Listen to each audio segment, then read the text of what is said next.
సాత్వికమైనటువంటి వస్తువుని మీరు పట్టుకుని ఉన్నారనుకోండి, మనసు సాత్వికంగా ఉంటుంది. ఒక రుద్రాక్షమాల చేత్తో పట్టుకున్నారనుకోండి, మీకు తెలియకుండానే శ్రీరామ శ్రీరామ శ్రీరామ శ్రీరామ శ్రీరామ అంటూ ఒక మాట తిప్పడానికి ఎంతసేపు పడుతుంది అనిపిస్తుంది. లేకపోతే దీన్ని ఇలా వేలు మీద వేసుకుని నామం చెప్తూ తిప్పితే ఇది ఎలా ఉంటుంది, ఇది తిప్పబుద్ధేస్తుంది. భగవన్నామం చెప్పాలన్న కోరిక కలుగుతుంది. ఒక్కొక్క వస్తువునందు ఒక్కొక్క లక్షణం ఉంటుంది. అందుకే ఏవి భగవంతుడి వైపుకి నడిపిస్తాయో అటువంటి వస్తువులతో సంగమం కలిగి ఉండాలి. లేకపోతే శరీరం రోగగ్రస్తం అవుతుంది. సద్గుణములు కలిగినటువంటి వ్యక్తితో కలిసి తిరిగినంత మాత్రం చేత సద్గుణముల యందు ధర్మమునందు అనురక్తి ఏర్పడుతుంది. తనంత తాను మంచి పని చేస్తున్నవాడు అయినప్పటికీ అతనే దుష్టాత్ముడు కాడు, దురాత్ముడు కాడు, మంచి పనే చేస్తున్నాడు, మంచి క్రియ ఎందే ఉన్నాడు. కానీ చుట్టూ దుర్మార్గులు ఉన్నటువంటి కారణము చేత ధర్మమునందు అనురక్తి నిలబడదు. ఈ కారణం చేత మేము మీతో వచ్చేద్దాం అనుకుంటున్నాము అన్నారు. అది నిజమే. ఆ మాట చాలా గంభీరమైనటువంటి వాక్యం. అది మనం సజ్జనులైనటువంటి వారితోటి, భగవద్భక్తులైన వారితోటి, ధర్మమునందు పూనిక కలిగిన వారితోటి తిరుగుతుంటే, ఒక 1000 శాస్త్రములు చదువుకుంటే ఎంత పూనిక కలుగుతుందో, ఒక సజ్జనుడితో కలిసి తిరిగినంత మాత్రం చేత అంత పూనిక కలుగుతుంది. మనకి తెలియకుండానే వస్తుంది. ఎందుచేతన అంటే అడుగు తీసి అడుగు వేస్తే ఆయన ధర్మం గురించి ఆలోచిస్తూ ఉంటాడు. దీన్ని నేను ఇప్పుడు ఇలా అనుష్ఠించాలి, ఇలా పట్టుకొని ఉండాలి అనుకుంటాడు. ప్రతి చిన్న విషయానికి ధర్మాన్ని ఆలంబనంగా తీసుకుంటాడు.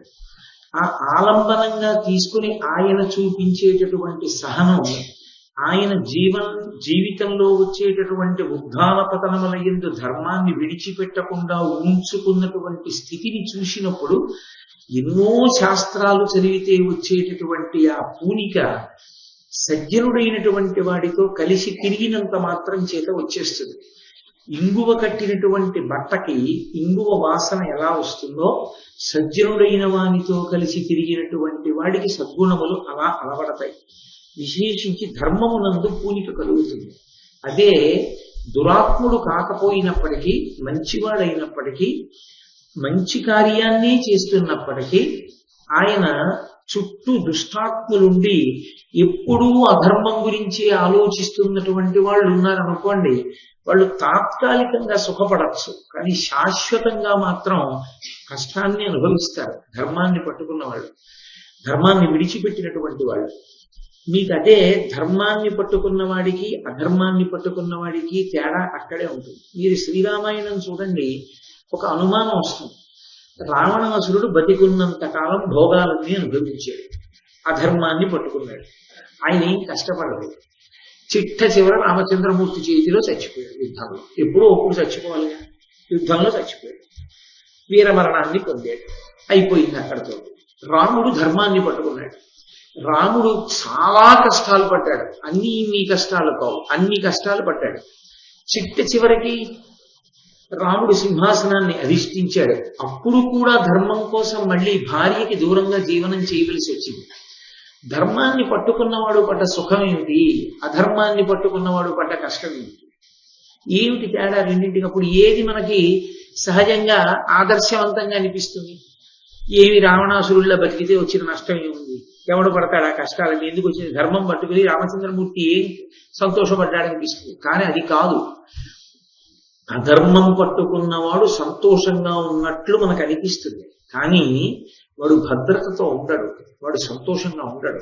నిజానికి మనసు లోపల ఎప్పుడూ ఉద్విగ్నతతోటే ఉంటాడు, ఎప్పుడూ భయంతోనే ఉంటాడు. భయానికి మరణము యొక్క మారు పేరు అని పేరు.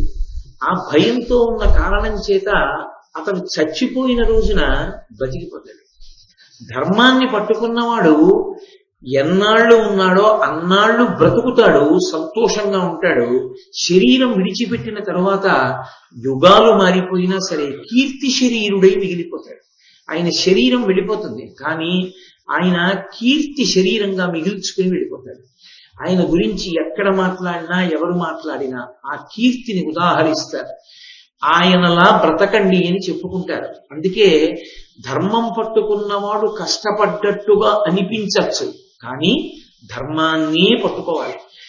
మంచిగా ఉన్నవాడి చుట్టూ అధర్మాత్ములు చేరారనుకోండి, అధర్మం పట్టుకుని వాళ్ళంత బాగున్నప్పుడు నేను ఈ ధర్మం పట్టుకోవలసిన అవసరం ఏమిటనేటటువంటి చిన్న చాంచల్యం మనసులో కలిగే అవకాశం ఉంటుంది. అందుకని మేము దుర్యోధనాదుల యొక్క పరిపాలనలో ఉండాలనుకోవట్లేదు. మీరు వెళ్ళిపోతున్నారు అరణ్యానికి ధర్మాత్ములు. 13 సంవత్సరాల కాలం తర్వాత ఏం జరుగుతుందో ఎవరికి తెలుసు. శుభం జరగాలని, మీరు తిరిగి రావాలని మేము కోరుకుంటాం. కానీ ఈ 13 సంవత్సరములలో మా మనసు అధర్మమునందు పూనికని పొందితే మేము పాడైపోతాం, మా జీవుడు పాడైపోతాడు. అందుకే మాకు ధర్మమునందు పూనిక కలగాలి అంటే మీతో కలిసి ఉంటాం, అందుకని మేమందరం మీతో వచ్చేస్తాం అంటే. ధర్మరాజు గారు చాలా అందమైన మాట ఒకటి అన్నాడు. ఆయన అన్నాడు, ప్రేమ ఎక్కడ ఉంటుందో అక్కడ గుణములు కనపడతాయి. మీకు మా యందు చాలా విశేషమైన ప్రేమ, అందుచేత లేని గుణములు మా యందు ఉన్నట్లుగా మీకు కనపడుతున్నాయి తప్ప నిజమే మేమంత గుణవంతులమే అనకూడదు. అందుకని ఆయన తనని తాను పొగుడుకోలేదు. లేని గుణములు మా యందు ఆపాదించి మేము చాలా మంచివాళ్ళమన్న భావన మీరు పొంది ఉన్నారు. మీకు ధర్మమునందు ఉన్నటువంటి అనురక్తియే మిమ్మల్ని కాపాడుతుంది కదూ అని మనసులో సంకల్పం చేసుకుని, మీరు మాతో రావద్దు, మేము వెడుతున్నది అరణ్యవాసానికి. అరణ్యవాసం అంత తేలికైన విషయం ఏం కాదు, చాలా క్లేశభూయిష్టంగా ఉంటుంది. ప్రభు అన్నవాడు ప్రజలు సుఖపడేటట్టుగా చూడాలి తప్ప ప్రయత్నపూర్వకంగా కష్టపెట్టకూడదు. అందుకని మీరు జనపదంలోనే ఉండండి, నగరంలో ఉండండి అని చెప్పి ఆయన బయలుదేరి వెళ్ళిపోయాడు. ఆ పౌరులందరూ వెనక్కి తిరిగి వచ్చేశారు. ఆ వెళ్ళినటువంటి ధర్మరాజు గారు గంగా నదీ తీరాన్ని చేరుకున్నాడు. గంగే ఏ పురాణంలో చూసినా సాధారణంగా 2 పేర్లు కనపడతాయి. ఒకటి గంగా నది, 2 కాశీరాజు. ఈ 2 కనపడకుండా ఉండవు. కాశీరాజు గారి పేరు సాధారణంగా చెప్పరు పురాణంలో. కాశీరాజు గారి కూతుళ్ళు అంటారు, కాశీరాజు గారు అంటారు. ఆ కాశీ పట్టణానికి ఉన్నటువంటి గొప్పతనం అటువంటిది, ఆ గంగా నదికి ఉన్నటువంటి గొప్పతనం అటువంటిది. ఎంత కష్టంలో ఉండనివ్వండి, మనసు ఎంత సంక్షుభితంగా ఉండనివ్వండి, అసలు ఆ కాశీపట్టణ వాసము, ఆ గంగా నది స్నానము, ఈ 2 అంత ప్రశాంతతని ఇచ్చేస్తాయేమో, అంత సంతోషాన్ని ఇస్తాయేమో అనిపిస్తుంది. అందుకే ఆ గంగా నది తీరాన్ని చేరుకుని ప్రమాణము అనబడేటటువంటి ఒక పెద్ద మర్రి చెట్టు కిందకి చేరారు వీళ్ళు పాండవులు. చేరి తమ పురోహితుడైనటువంటి ధౌమ్యునితో కలిసి ఆ మర్రి చెట్టు కింద కూర్చుని ఉన్నారు. పందెం వేసినప్పుడు శకుని నియమం పెట్టాడు కదా, వేర్లు, దుంపలు, తేనె, ఫలములు ఇటువంటివి తప్ప మాంసాహారాదులు భుజించకూడదు వాళ్ళు. అందుకని ఆ మర్రి చెట్టు కింద చేరి గంగానది స్నానం చేసి ఏదో తపస్సులో ఉన్న వారిలా జింక చర్మాన్ని కట్టుకుని అక్కడ కూర్చుని ఉన్నారు. అక్కడ కూర్చుని ఉన్నటువంటి సందర్భంలో అకస్మాత్తుగా ఒక విశేషం జరిగింది. పరుబడి అగ్నిహోత్రములు బంధులు శిష్యులు తోడరా మహీసురవరులెల్ల పాండు నృపసూనుల యుద్ధకు ప్రీతి నీగుదించిరి. బహు వేదఘోషముల చేసి నిరస్త సమస్త కిల్బిషోత్కరులగుచున్న ధన్యులు జగత్ పరిపూజ్యులు బ్రహ్మ సంహితులు. కొన్ని వేల మంది బ్రాహ్మణులు వచ్చారు. వాళ్ళందరెవరో వచ్చిన వాళ్ళు పరుబడి అగ్నిహోత్రములు బంధులు శిష్యులు తోడరా మహీసురవరులెల్లా. వాళ్ళందరూ నిత్యాగ్నిహోత్రీకులు. వాళ్ళు నిత్యము అగ్నిని ఆరాధన చేస్తారు. నిజానికి భారతీయ ధర్మమునందు సనాతన ధర్మంలో చాతుర్వర్ణముల వారు నిత్యాగ్నిహోత్రీకులే. అందరికీ అగ్నిహోత్రం ఉండాలి. అగ్నిహోత్రం బ్రాహ్మణులకు ఒక్కరికీ కాదు. మీరు జాగ్రత్తగా శాస్త్రాన్ని చూస్తే మీకు అర్థమవుతుంది. 4 వర్ణముల వారికి అగ్ని ఆరాధన ఉన్నది. అసలు యథార్థంగా చెప్పాలంటే సనాతన ధర్మమునందున్నాడు అన్న మాటకు అర్థం ఏమిటంటే విశేషమైనటువంటి అగ్ని ఆరాధకుడు అని గుర్తు. అగ్నిని సనాతన ధర్మంలో ఆరాధన చేసినట్లుగా ఇక ఏ విశ్వాసమునందు మీకు అగ్ని ఆరాధన అంత గొప్పగా కనపడదు. అంత గొప్పగా ఆరాధన చేస్తారు. అసలు గృహస్థాశ్రమంలోకి ప్రవేశించగానే చేసే మొట్టమొదటి పని ఏమిటి అంటే అగ్ని ఆరాధనమే. అందుకే అది అర్ధరాత్రి 2 గంటలకి సుముహూర్తం అవనివ్వండి, ఎక్కడ ఆపు చేస్తారు అంటే ప్రధాన హోమం చేయించేస్తారు, రాత్రే చేయిస్తారు. ఆ ప్రధాన హోమం చేసేటప్పుడు అగ్ని ఎక్కడి నుంచి తీసుకురావాలి అంటే తండ్రి గారి అగ్నిహోత్రంలోంచి తీసుకురావాలి న్యాయంగా కొడుక్కి. తండ్రి అగ్నిహోత్రంలోంచి అగ్నిహోత్రం తీసుకొచ్చి కొడుకు వెలిగిస్తాడు. ఆ వెలిగించిన అగ్నిహోత్రాన్ని అతని భార్య సంరక్షిస్తుంది. అందుకు గృహస్థాశ్రమ ప్రదేశం. అలా అగ్నిహోత్రం లేకపోతే యథార్థానికి ఆ పత్తిని స్వీకరించి ఆమె పొందవలసిన పుణ్యాన్ని పోగొట్టిన వాడే అవుతాడు పురుషుడు. చెయ్యట్లేదు కదా అని చెప్పి శాస్త్రాన్ని చెప్పని వాడు కృతజ్ఞుడు. ఉన్నమాట ఉన్నట్టు చెప్పాలి. కాబట్టి అసలు భార్యని స్వీకరించడం ఎందుకు అంటే అగ్ని సంరక్షణ కొరకు స్వీకరిస్తారు. ఇంట్లో ఉన్న అగ్నిహోత్రాన్ని ఆమె రక్షిస్తుంది. ఆమె వంట చేసుకుంటూ అటు తిరుగుతూ ఇటు తిరుగుతూ ఊక తీసుకొచ్చి ఆ అగ్నిలో వేస్తూ ఉంటుంది. ఆ అగ్ని రగులుతూ ఉంటుంది. దాన్నే మళ్ళీ యజ్ఞం చేసినప్పుడు విశేషాగ్నిగా పక్కన యజ్ఞగుండాన్ని ఏర్పాటు చేస్తారు. ఆ అగ్నిహోత్రం ఎప్పుడు అయిపోతుంది అంటే ఏ వ్యక్తి వివాహ సమయంలో ఆ అగ్నిహోత్రాన్ని ఆరాధన చేయడం మొదలు పెట్టాడో ఆ అగ్నిహోత్రాన్ని అతని శరీరం పడిపోయిన తర్వాత మళ్ళీ అతని కొడుకు దాన్ని ముందు పట్టుకుని బయలుదేరతాడు. దాన్ని ముందు పట్టుకుని బయలుదేరి చితి పీల్చి ఈ అగ్నిహోత్రాన్ని రగల్చి ఇన్నాళ్ళు అగ్నిహోత్రంలో హవిస్సు ఇచ్చిన తండ్రినే హవిస్సుగా వేసేస్తాడు. అప్పటితో అక్కడికి ఆ అగ్నిహోత్రం పూర్తవుతుంది. తప్ప బ్రతికున్నంత కాలము అగ్ని ఆరాధనమే. అగ్ని ఆరాధనమే సమస్త శ్రేయస్సులకు కారణము. అందుకే శ్రియమిచ్చేత్ హుతాశన, సమస్తమైనటువంటి లక్ష్మీ కటాక్షమునకు కారణం ఏది అంటే కేవలము అగ్నిహోత్రమే. ఆ అగ్నిహోత్రుణ్ణి ఎవరు ఆరాధన చేస్తారో, ఎవరు అగ్ని కార్యాన్ని చేస్తుంటారో వాళ్ళకి ఒక విశేషమైనటువంటి లక్షణం ఉంటుంది. వాళ్ళకి పాపం ఉండదు. వాళ్ళ పాపము కాలిపోతుంటుంది. పాపం అంటే చెయ్యకూడని పని అన్న భావనతో మీరు తీసుకోకూడదు. అది కావాలని చేస్తూ మళ్ళీ కాల్చుకోవడం కాదు పాపాన్ని. శాస్త్రమునందు ఎలా బ్రతకమని చెప్పి ఈశ్వరుడు మనకి శాసనం చేశాడో తప్పనిసరి పరిస్థితుల్లో ఎప్పుడైనా అలా బ్రతకడంలో దోషం వస్తే దోషము పాపము, అది ఈశ్వరుణ్ణి చేరడానికి అడ్డొచ్చింది. మీరు ఒక్క విషయం బాగా గమనించండి. నాకు దగ్గర ఎందుకు అవుతారు అంటే మీకు తేలిగ్గా అర్థం అవడానికి ఉదాహరణ చెప్తున్నాను. నాకు దగ్గర అయ్యేది దేనికి అవుతారంటే నేను చేసేటటువంటి ప్రసంగాలు విని ఇతను నేను ఎలా చెప్తున్నానో అలా బ్రతుకుతున్నాడు, నన్ను నమ్మి ఉన్నాడు, ఇతను నేను చెప్పినవే పట్టుకుంటున్నాడు, వాటిని అనుష్ఠానం చేస్తున్నాడు, ఇతనిప్పుడు నన్ను మార్గదర్శకుడిగా స్వీకరించాడు, పాపం నేను చెప్పింది చేస్తూ ఉంటాడు అని నాకు తెలిసిందనుకోండి, నేను హక్కును చేర్చుకోనండి. నన్ను నమ్ముకుని ఉన్నవాడు అని నా నెత్తి మీద పెట్టుకుంటాను. నాకు చాలా దగ్గరైన వాళ్ళందరూ ఆ కారణానికి దగ్గరయ్యారు కూడా. కాబట్టి నేను చెప్పిన మాట విన్నవాళ్ళు నాకు దగ్గరైతే పరమేశ్వరుడికి దగ్గర అవడానికి కారణం పరమేశ్వరుడు చెప్పిన మాట విన్నవాళ్ళు పరమేశ్వరుడికి దగ్గర అవుతారు. పరమేశ్వరుడు ఎక్కడ చెప్పాడు? వేదంలో చెప్పాడు. ఇలా బ్రతకండని చెప్పాడు. అలా బ్రతికిన వాళ్ళందరూ ఈశ్వరుడికి దగ్గరైపోతారు. ఎవడు బ్రతకడో, ఎవడు బ్రతకడానికి ఇచ్చగించడో వాడు దూరం అవుతాడు. అక్కడక్కడ తన ఉద్దేశ్యం లేకపోయినా ఒక్కొక్కచో పొరపాటు జరగచ్చు. ఒక ఉదాహరణ చెప్పాలి అంటే అర్ఘ్యం ఇవ్వవలసిన వాడు, సంధ్యావందనం చెయ్యవలసిన వాడు వేళ పట్టున ప్రాయశ్చిత్తార్ఘ్యపూర్వక సంధ్యావందనం చెయ్యవలసిన అవసరం లేకుండా, ప్రాయశ్చిత్తం లేకుండా 3 మాటలే అర్ఘ్యం ఇవ్వవలసిన వాడు అలా ఇవ్వలేని పరిస్థితి కలిగి ప్రాయశ్చిత్తంతో 4 మాటలు అర్ఘ్యం ఇవ్వవలసినటువంటి పరిస్థితి ఏర్పడచ్చు. ఎక్కడో ఎప్పుడో ఎవరినో కించిత్ కోపం వచ్చి అనకూడని మాట ఒకటి అని ఉండవచ్చు. అవన్నీ పాపాలే.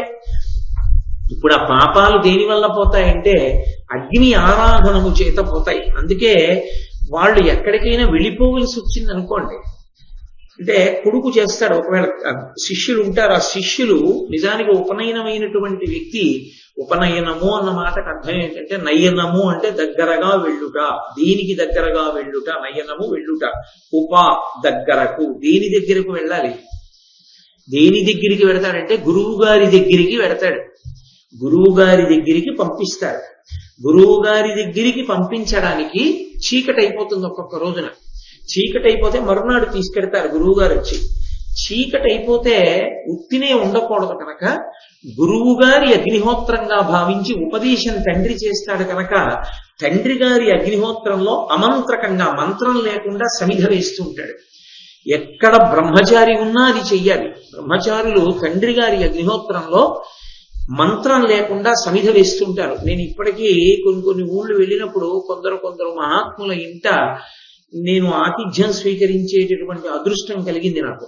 వాళ్ళ ఇళ్లలో చూస్తుంటాను తండ్రి గారి నిత్యాగ్నిహోత్రం ఉంటుంది. ఆ నిత్యాగ్నిహోత్రంలో కొడుకు సంధ్యావందనం చేసుకుని సమిధాదానం చేస్తుంటాడు, సమిధ వేస్తుంటాడు. భార్య గారు ఆ అగ్నిహోత్రాన్ని కాపాడుతూ ఉంటుంది. ఈయన ప్రతిరోజు కూడా అగ్నిని ఆరాధన చేస్తాడు. ఎవరు అలా అగ్నిని ఆరాధన చేస్తారో వాళ్ళకి కిల్బిషములు ఉండవు, పాపములు ఉండవు. వాళ్ళ పాపము నిరంతరము దహనమైపోతూ ఉంటుంది. అందుకే అటువంటి వారు ఎక్కడ ఉన్నారో, అటువంటి వారు ఎక్కడ తిరుగుతారో, అటువంటి వారు ఎక్కడికొచ్చి కూర్చుంటారో, అటువంటి వారు ఎవరి పట్ల ప్రేమతో ఉంటారో వారు ఉన్నతికి వస్తారు. కారణమేమి? పాపము లేని వారు. వారి నోటి వెంట వచ్చిన మాట చాలు. వారొక్క మాట అంటే అది ఆశీర్వచనం అవుతుంది. అది ఆశీర్వచనమై అవతల వారికి అంగరక్ష అవుతుంది. అటువంటి మహాత్ములు వాళ్ళు ఆత్మారోపణం చేస్తారు అగ్ని. అంటే ఎక్కడికైనా చాలా కాలం వెళ్ళవలసి వచ్చిందనుకోండి, చాలా దూరం కొన్ని రోజుల పాటు ప్రయాణం చేసి వెళ్ళిపోతున్నారు అనుకోండి, కొద్ది దూరం అయితే అగ్నిని మూట కట్టి పట్టుకెడతారు. చాలా దూరం వెళ్ళిపోవలసి వచ్చిందనుకోండి, అగ్నిని ఆత్మారోపణం చేసుకుంటారు. ఆత్మలోకి ఆరోపణం చేసుకుని పెడతారు. వెళ్ళి దాన్ని మళ్ళీ బయటికి తీసి మళ్ళీ అగ్ని రగలుస్తూ ఉంటారు. రామచంద్రమూర్తి యొక్క అరణ్యవాసమునందు జరిగినటువంటి విశేషాలు మీరు గమనిస్తే రామాయణంలో ఆయన ఒక్కొక్కచో ఆత్మారోపణం చేసుకుని ప్రయాణం చేశాడు. అటువంటి వారు యథార్థమునకు ఊరికి ఒక్క 10 కుటుంబాలున్నా సరే వాళ్ళ చేత ఆ ఊరంతా కూడా వృద్ధిలోకి వస్తుంది. అందుకే ఇప్పటికీ నేను మీతో సభాముఖంగా ఇవాళ ఈ విషయం చెప్పేస్తున్నాను, కానీ ఇప్పటి వరకు నేను ఎన్నడూ చెప్పని విషయం, ఏ సభలోనూ ఎక్కడా చెప్పని విషయం మీతో చెప్తున్నా ఇవాళ. అంత పవిత్రమైన సందర్భం వచ్చింది కాబట్టి. అటువంటి మహాపురుషుల యొక్క జీవితాలలో వాళ్ళు బయటికి వచ్చి మాకు ఇది లేదని కూడా ఎవరిని అడగరు. అందుకే అటువంటి కుటుంబాల యొక్క పోషణ భారాన్ని ఎవరు స్వీకరించాలంటే పీఠాలు స్వీకరించాయి. ఇప్పటికీ అటువంటి కుటుంబాలను, ఎన్నో కుటుంబాలని శృంగగిరి పీఠం, కామకోటి పీఠం పోషిస్తున్నాయి. నాకు తెలుసు చౌల సంస్కారం కూడా యథావిధిగా చేసుకున్నటువంటి కుటుంబాలు ఉన్నాయి. నేను ఆయా ప్రదేశాలకు వెళ్ళినప్పుడు వాళ్ళ ఇళ్లకి వెళ్ళి ఆ పిల్లలకి చౌలను కూడా అంత శాస్త్రీయంగా, చౌల సంస్కారం అంటే ఉపనయనానికి ముందే చేస్తారు చౌలం. ఇప్పుడంటే అది ఉపనయనంలోకి తీసుకొచ్చేస్తున్నారు, కానీ అసలు చౌల సంస్కారం చేశారు అంటే అర్థం ఏంటంటే పిలక పెడతారు. ఆ పిలక ఎప్పుడు తీయాలి అంటే ఒకే ఒక్క కారణానికి ఆ శిఖ తీసేస్తారు. సన్యాసం తీసుకుంటే ఆ శిఖ తీస్తారు, లేకపోతే ఇక ఏ కారణానికి శిఖ తీసేయకూడదు. ఒకవేళ పొరపాటున శిఖ కాని తీసేస్తే, శిఖ లేకపోతే ఇక అతన్ని పంక్తిలో భోజనానికి కూర్చోబెట్టకూడదు, అతను సంధ్యావందనం చేయకూడదు. కాబట్టి భ్రష్టుడు వాడు దేనికి పనికిరాడు. పొరపాటున శిఖ పోతే దర్భకట్టు తిరగమని చెప్పింది వేదం. శిఖ మళ్ళీ వచ్చే పర్యంతము దర్భ కట్టుకుని తిరగాలి. దాన్ని చౌల సంస్కారము అని ఉపనయనానికి ముందే పిలక పెడతారు. ఆ చౌలాది సంస్కారములను కూడా యథాశాస్త్రంగా చేసి ఇప్పటికీ అగ్నిగృహంలో అగ్నిహోత్రాన్ని ఆరాధన చేస్తున్నటువంటి కుటుంబాల ఇళ్లకి వెళ్ళి అటువంటి ఇంట్లో అడుగు పెట్టడం, అటువంటి ఇంట్లో గుక్కెడు మజ్జిగ తాగడమే నా జన్మలో చాలా గొప్ప విశేషంగా భావించి పరవశించిపోయాను నేను. ఇప్పటికీ ఉన్నాయి అటువంటి కుటుంబాలు. వాళ్ళని ఇవాల్టి రోజున నిజంగా ఇంకెవరికైనా చెప్తే వాళ్ళ మానాన వాళ్ళు ఆరాధించుకుంటేనే తెలిస్తే మూఢాచారాలనే వ్యక్తులు వాళ్ళని పోషిస్తారా? అందుకని పీఠాలు స్వీకరించాయి, గుప్తంగా పోషించి ఆ కుటుంబాలని వృద్ధిలోకి తెస్తున్నాయి. నేను మీతో యథార్థం చెప్తున్నాను, ఇంకా అటువంటి కుటుంబాలు ఉన్నాయి కాబట్టే భారతదేశానికి సునామీ ఎక్కువ మాటలు రాదు. కాబట్టి అంతటి మహితాత్ములైనటువంటి ఆ నిత్యాగ్నిహోత్రీకులైనటువంటి బ్రాహ్మణులు తమ బిడ్డలతో, శిష్యులతో కలిసి వాళ్ళందరూ వేదఘోష చేస్తూ వచ్చారు. వాళ్ళు ఉత్తినే కూర్చోరు, వాళ్ళు ఎప్పుడూ వేదాన్ని అన్యాయం చేస్తుంటారు. వాళ్ళు ఆ వేద మంత్రాలు చదువుతూ కరువడి అగ్నిహోత్రములు బంధులు శిష్యులు తోడరా మహీశ్వరవరులెల్ల పాండుర పశువునుల యుద్ధకు ప్రీతి నిగుదించిరి. అది పాండవుల గొప్పతనం.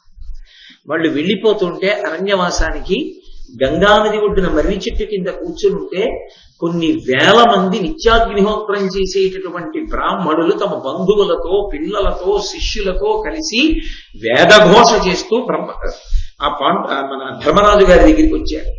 వచ్చి వాళ్ళు బహు వేదఘోషముల చేసి నిరస్త సమస్త కిల్బిషోత్తరులకు చున్న ధన్యులు జగత్ పరిపూజ్యులు బ్రహ్మ సంహితులు. వాళ్ళు జగత్తు చేత పూజ అందుకునేటటువంటి వారు, పాపము లేనివారు, ధన్యాత్ములైనటువంటి వారు. అంతమంది బ్రాహ్మణుల యొక్క సమూహములు వచ్చి ధర్మరాజు గారి చుట్టూ చేరి వాళ్ళందరూ అన్నారు, ధర్మరాజా నువ్వెక్కడుంటే మేము అక్కడ ఉంటాం. ఎందుకు ఆ మాట? ఆయన ఇవాళ ఏదో చేయించగలడని కాదు, దాని మీద నమ్మకం ఉన్నవాడు. ఆ నమ్మకం ఉన్నవాడి దగ్గరికి వెళ్ళి చదివితే చాలు, ఎంత సంతోషంగా ఉంటుందో వాళ్ళకి. 80 సంవత్సరాల వయసు దాటిపోయి 90 ఏళ్ళు వచ్చేసి ఆ వేదం చదువుకున్నటువంటి వ్యక్తులు ఇప్పటికీ ఎంత పవిత్ర జీవనం చేస్తారంటే, పంపులోంచి వస్తున్నటువంటి నీరు వాళ్ళు తాగరు, కూపంలో నూతిలో ఉన్నటువంటి నీరే తాగుతారు. నాకు ఒక మహానుభావుడు వేద పండితుడు ఒక ఆయన విషయం తెలుసు. ఆయన గుంటూరులో బయలుదేరి ఇంటికి వెళ్ళిపోతున్నారు. పశ్చిమ గోదావరి జిల్లాలో పల్లెటూరు వెళ్ళిపోతుంటే వారికి పశ్చిమ గోదావరి జిల్లా సరిహద్దుల దగ్గరికి వచ్చేటప్పటికి నాలుక పిడచ తిరిగిపోయి వారు స్పృహ తప్పిపోతున్నంత పని. వారు పొలంలో బావి ఎక్కడైనా కనపడే వరకు వెళ్ళి ఆ బావిలో నీళ్లు తాగి ప్రాణాలు దక్కించుకుని ఇంటికి వెళ్ళారు. మా గురువు మడికట్టుకుని నన్ను తీసుకెళ్లి వేదం నేర్పినందుకు నేను ఎక్కడ పడితే అక్కడ పంపులో నీళ్లు నేను తాగనన్నారే. అంత శౌచంతో, అంత శాస్త్రీయంగా వాళ్ళ కంఠాల్ని నిలబెట్టుకుంటారు. ఆ ఊపిరి తీసి ఊపిరి విడిచిపెట్టడం అంతా వేదమంత్రాల కోసం. ఇప్పటికీ అలాంటి కుటుంబాలు ఎన్ని కుటుంబాలు ఉన్నాయి, ఆ వేదాన్ని నమ్ముకుని బ్రతుకుతున్న కుటుంబాలు. అటువంటి మహాపురుషులు వాళ్ళు 85 ఏళ్ళు 90 ఏళ్ళు వచ్చినటువంటి వాళ్ళు నాకు కొన్ని చెప్పాలో తెలీదు, చెప్పకూడదో తెలీదు. ఒక్కొక్కసారి చాలా అయోమయావస్థకి ఉంటుంది నాకు. నేను ఒకసారి ఇంట్లో ఉంటే, ఒకసారి శ్రావణ మాసంలో నా దగ్గరికి వచ్చారు పెద్ద పెద్ద ఘనాపాఠీలు. ఒక ఆయనకి 90 ఏళ్ళు ఉంటాయి, కరెంట్ లేదు, లిఫ్ట్ పనిచేయట్లేదు. ఆయన అతి కష్టం మీద పక్కన 2 శిష్యులు భుజాలు పట్టుకుంటే ఎక్కి వచ్చారు. మణికుండలాలతో ఉన్నారు, సూర్యబింబం ఎలా వెలుగుతుందో అలా వెలుగుతున్నారు. పాపం మా ఇంట్లోకి వచ్చి 4 నిమిషాలు రొక్కుతూనే ఉన్నారు. అయ్యా కూర్చోండి, సేద తీరండిని కూర్చోబెట్టి కాసిన పాలిస్తే తాగి, ఎందుకు ఇంత శ్రమ తీసుకొచ్చారు, ఎవరు మీరు ఎక్కడి నుంచి వచ్చారన్నారు. ఆయన ఎక్కడి నుంచి వచ్చారో, ఎక్కడ వేదం నేర్చుకున్నారో, ఏ వేద పాఠశాలలో ఇప్పుడు వేదం చెప్తున్నారో చెప్పి, నేను ఎందుకు వచ్చానో తెలుసా అని అడిగారు. ఎందుకు వచ్చారు అన్నాను. ఏమీ లేదు నాయన, రామాయణం విన్నానయ్యా టీవీలో, నువ్వు చెప్పింది రామాయణం ఈ రోజుల్లో అంత కష్టపడి చెప్పావు కదా, నీకు ఆశీర్వచనం చెయ్యాలని వచ్చానన్నారు. అని ఆయన 40 నిమిషాల సేపు 90 సంవత్సరాల వ్యక్తి అసలు ఆ స్వరంతో వేదం చెప్తుంటే దగ్గరగా తలుపులు తీసుంటే ఒక 10 ఫ్లాట్లకి వినపడుతుంది. అంత గొప్ప కంఠంతో ఆయన ఆ స్వస్తి చెప్పి ఆశీర్వచనం చేసి ఆయన వెడుతుంటే నిజంగా ఆయన జీవితం, ఆయన నిరపేక్ష, వాళ్ళకి వేదం మీద రామాయణం మీద ఉండే అనురక్తి, వాటిని చూసి నేను పరవశించిపోయాను. ఇప్పటికీ అటువంటి మహాత్ములు ఎందరో ఉన్నారు. వాళ్ళకి ఆ వేదం మీద నమ్మకం, ఆ అగ్నిహోత్రం మీద నమ్మకం, ఆ బ్రాహ్మణ్యం మీద నమ్మకం, పరమేశ్వరుడి మీద నమ్మకం ఉన్న పరిపాలకుడు వెళ్ళిపోతుంటే కష్టంలో మనం సుఖపడుతూ ఎక్కడో ఉండడం కాదు, మనము ఆయన వెంట వెళ్ళాలి. ఎందుకు వెళ్ళాలి? వాళ్ళ దగ్గర వేద మంత్రాలు ఉన్నాయి. ఆ వేద మంత్రముల యొక్క శక్తి చేత పాండవులకు ఏ హాని కలగకుండా రక్షించాలి. అలా రక్షించగలరా? రక్షించాడు ధౌమ్యుడు. కిన్నీరుడైన రాక్షసుడు మీద పడుతుంటే తన మంత్రముల చేత ఆయన్ని స్తంభీభూతుణ్ణి చేసి ఆ కిన్నీరుడు పాండవుల మీద పడకుండా ఆపగలిగాడు. అతని యొక్క రాక్షస శక్తులన్నింటినీ మటుమాయం అయిపోయేటట్టుగా చేయగలిగాడు వేదమంత్రాలు చదివి. కాబట్టి వీళ్ళని రక్షించాలి. వాళ్ళు చదువుకున్నందుకు వాళ్ళ ప్రయోజనం. కాబట్టి వాళ్ళందరూ వచ్చి మేము మీతో వచ్చేస్తాం, ఇన్ని వేల మంది అరణ్యవాసం మీరు చేస్తే మేము అరణ్యంలోనే ఉంటాం. ధర్మరాజు గారు హడిలిపోయాడు. ధర్మరాజు గారు హడిలిపోయి స్పృహ తప్పి పడిపోయాడు. ఎందుకు అంటే వచ్చిన వాళ్ళు బ్రాహ్మణులు, నిత్యాగ్నిహోత్రీకులు, తాను క్షత్రియుడు, వాళ్ళకి అన్నం పెట్టి రక్షించవలసిన కర్తవ్యం తనది. తనకిప్పుడు ఏముంది? ఏమీ లేదు. ఏమీ లేనివాడు ఇంతమందికి అన్నం ఎక్కడి నుంచి పెడతాడు? తాను అన్నం పెట్టని కారణం చేత ఆకలితో ఏ ఒక్కడైనా శరీరం వదిలేస్తే ఆ పాపం తన వంశాన్నంతటినీ కట్టి కుడిపేస్తుంది. కాబట్టి మహానుభావుడు ఆయన జోక్యం చేసుకుని, అందుకే ఆ సమయానికి ఆ సలహా ఇవ్వగలిగినటువంటి వాళ్ళు ఉండాలి. ఇప్పటికీ ఆంధ్రదేశంలో ఎందరో వేద పండితులు ఘన జట చెప్పుకుంటున్నటువంటి వాళ్ళు ప్రతి నెల కొంత సంభావన పుచ్చుకుని కడుపు నిండా అన్నం తిని వేదం మీద నమ్మకంతో బ్రతకగలుగుతున్నారు అంటే కారణం ఎవరో తెలుసా? కంచికామకోటి పీఠాధిపత్యం వహించినటువంటి ప్రాతస్మరణీయులు మహాపురుషులు చంద్రశేఖరేంద్ర సరస్వతి మహాస్వామి వారు అప్పటి ముఖ్యమంత్రితో మాట్లాడి, అలా వేదాన్ని నమ్ముకున్న కుటుంబాల్ని రక్షించడం మన కర్తవ్యమని తిరుమల తిరుపతి దేవస్థానం ద్వారా వేదం చదువుకున్న పండితులందరికీ కూడా కొంత భృతి ఏర్పాటు చేసి ఆ వేదం చదువుకున్న కుటుంబాలు నిలబడడానికి కారణమైన మహాపురుషులు పరమాచార్య స్వామి. ఇప్పటికీ నేను వెంకటాచలాది క్షేత్రాలకు వెళ్ళినప్పుడు కొంతమంది వృద్ధులైన వేద పండితులు కనపడి, ఇదంతా పరమాచార్య స్వామి గారు పెట్టిన భిక్షనైనా మాకు అంటుంటారు. ఆయన సకాలంలో ఆయన యొక్క స్థానాన్ని సద్వినియోగం చేసి జోక్యం చేసుకుని ఎన్నో బ్రాహ్మణ కుటుంబాలని రక్షించారు. దాని వలన రాష్ట్రము ప్రభుత్వము సంక్షేమంతో ఉండాలని, దాని వలన అందరూ సుఖంగా ఉండాలని ఆయన చేయించవలసినటువంటి పని చేయించారు మహానుభావుడు. అలా ఒక్క బ్రాహ్మణుడు అన్నం లేక పడిపోతే సుక్షత్రియుడైనటువంటి నేను ఆ బ్రాహ్మణుడు పడిపోవడానికి కారణం కానా? మరి వీళ్ళని నేను ఎలా పోషించగలను? మార్గం ఉందా? లేదు. ఇది ధర్మరాజు గారికి రాజ్యమంతా పోయినప్పుడు స్పృహ తప్పిపోలేదు. తన భార్యకి అవమానం జరుగుతుంటే ఆయన స్పృహ తప్పిపోలేదు. తనని మాయాద్యూతానికి పిలిచి ఓడించి పైబట్టలు తీయించి కింద పెట్టేస్తే ఆయన స్పృహ తప్పిపోలేదు. కొన్ని వేల మంది బ్రాహ్మణులు వచ్చి మీతో అరణ్యానికి వస్తామంటే స్పృహ తప్పి కింద పడిపోయాడు. వాళ్ళని పోషించలేనేమో అని. అది ఒక పరిపాలకునకు ఉండవలసినటువంటి సహజమైన లక్షణం.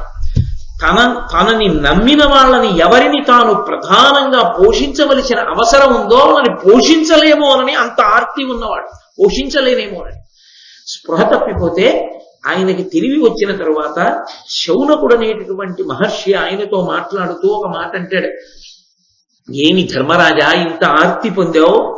శరీర మానస మహాదారుణ దుఃఖముల చేసి తెరిగి శరీరుల్ క్రూరతర బాధ పొందుదురు, ఆ రెంటిని చెరుతులార్యులు అమలిన బుద్ధి. ఓ ధర్మరాజా, ఒక్క విషయాన్ని నువ్వు గమనించు. రెండిటితో కలిసి ఉంటుంది ఈ శరీరం. అందుకే దీన్ని చిత్ జడ సంఘాతము అని పిలుస్తారు. చిత్తు జడ ఈ రెండు కలిసి ఉంటాయి. జడము అంటే తనంత తానుగా ప్రతిస్పందించలేని దానిని జడమంటారు. ఇప్పుడు నేను అలా ఓ పిల్లి పడుకుని ఉంటే దాన్ని తోక మీద ఇలా అన్నాం అనుకోండి, అది కయ్యని నోరు తెరుస్తుంది, కరుస్తాను లేకపోతే అలా పోతుంది, అంటే మేవ అంటుంది, అది ప్రతిస్పందిస్తుంది. కాబట్టి అది చైతన్య ప్రాణి. జడము అంటే తనంత తాను స్పందించలేనిది. యథార్థమునకి శరీరం తనంత తాను స్పందించలేదు. ఇది ఎందుకు స్పందిస్తోంది అంటే ఇది చిత్తుతో కలిసి ఉంది. అదే భజంతి త్వాం ధన్యాహ కతిచన చిదానందలహరి అంటారు శంకరాచార్యుల వారు సౌందర్యలహరిలో. చిత్ అంటే ఆ ఆత్మశక్తి, అది ఇక్కడ నుంచి పాదాల వరకు అంతటా వ్యాపించి ఉంది ఆ చైతన్యం.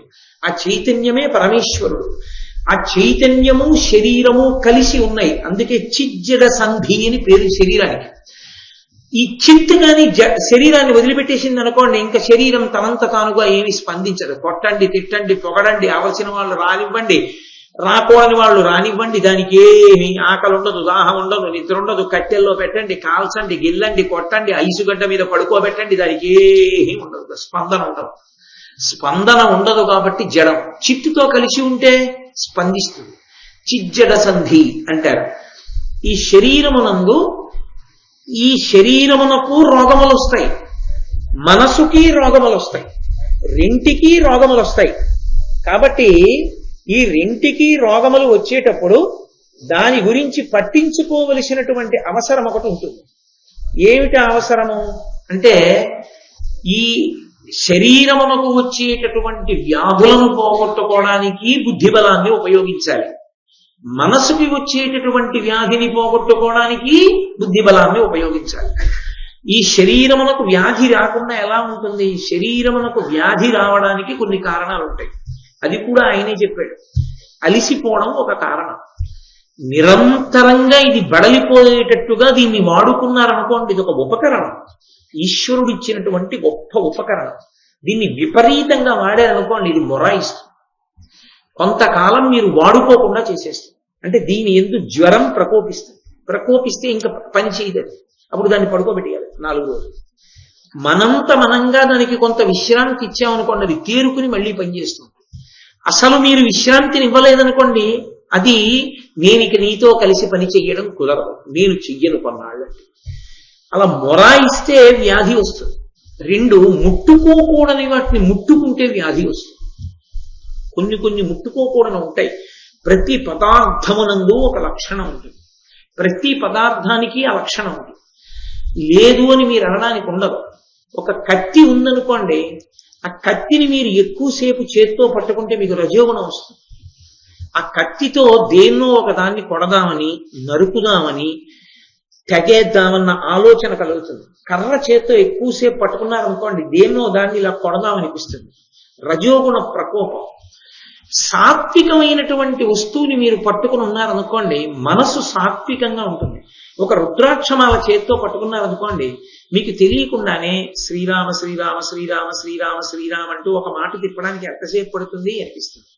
లేకపోతే దీన్ని ఇలా వేలు మీద వేసుకుని నామం చెప్తూ తిప్పితే ఇది ఎలా ఉంటుంది, ఇది తిప్పబుద్ధేస్తుంది. భగవన్నామని చెప్పాలన్న కోరిక కలుగుతుంది. ఒక్కొక్క వస్తువునందు ఒక్కొక్క లక్షణం ఉంటుంది. అందుకే ఏవి భగవంతుడి వైపుకి నడిపిస్తాయో అటువంటి వస్తువులతో సంగమం కలిగి ఉండాలి. లేకపోతే శరీరము రోగగ్రస్తమవుతుంది. శరీరము రోగగ్రస్తమైనప్పుడు బుద్ధినే వాడాలి. ఎందుకు ఇది రోగగ్రస్తమవుతోంది, ఏ కారణం చేత ఈ రోగం దీనికి వచ్చి ఉంటుంది ఆలోచించి ఆ రోగం పోవడానికి కావలసినటువంటి స్థితిని బుద్ధి చేత వాడాలి. అంతేగాని బెంగ పెట్టేసుకుంటే శరీరానికి వచ్చిన అనారోగ్యం పోదు కదా, పెరిగిపోతుంది. బెంగ చేత పోదు, బుద్ధిని వాడడం చేత పోదు.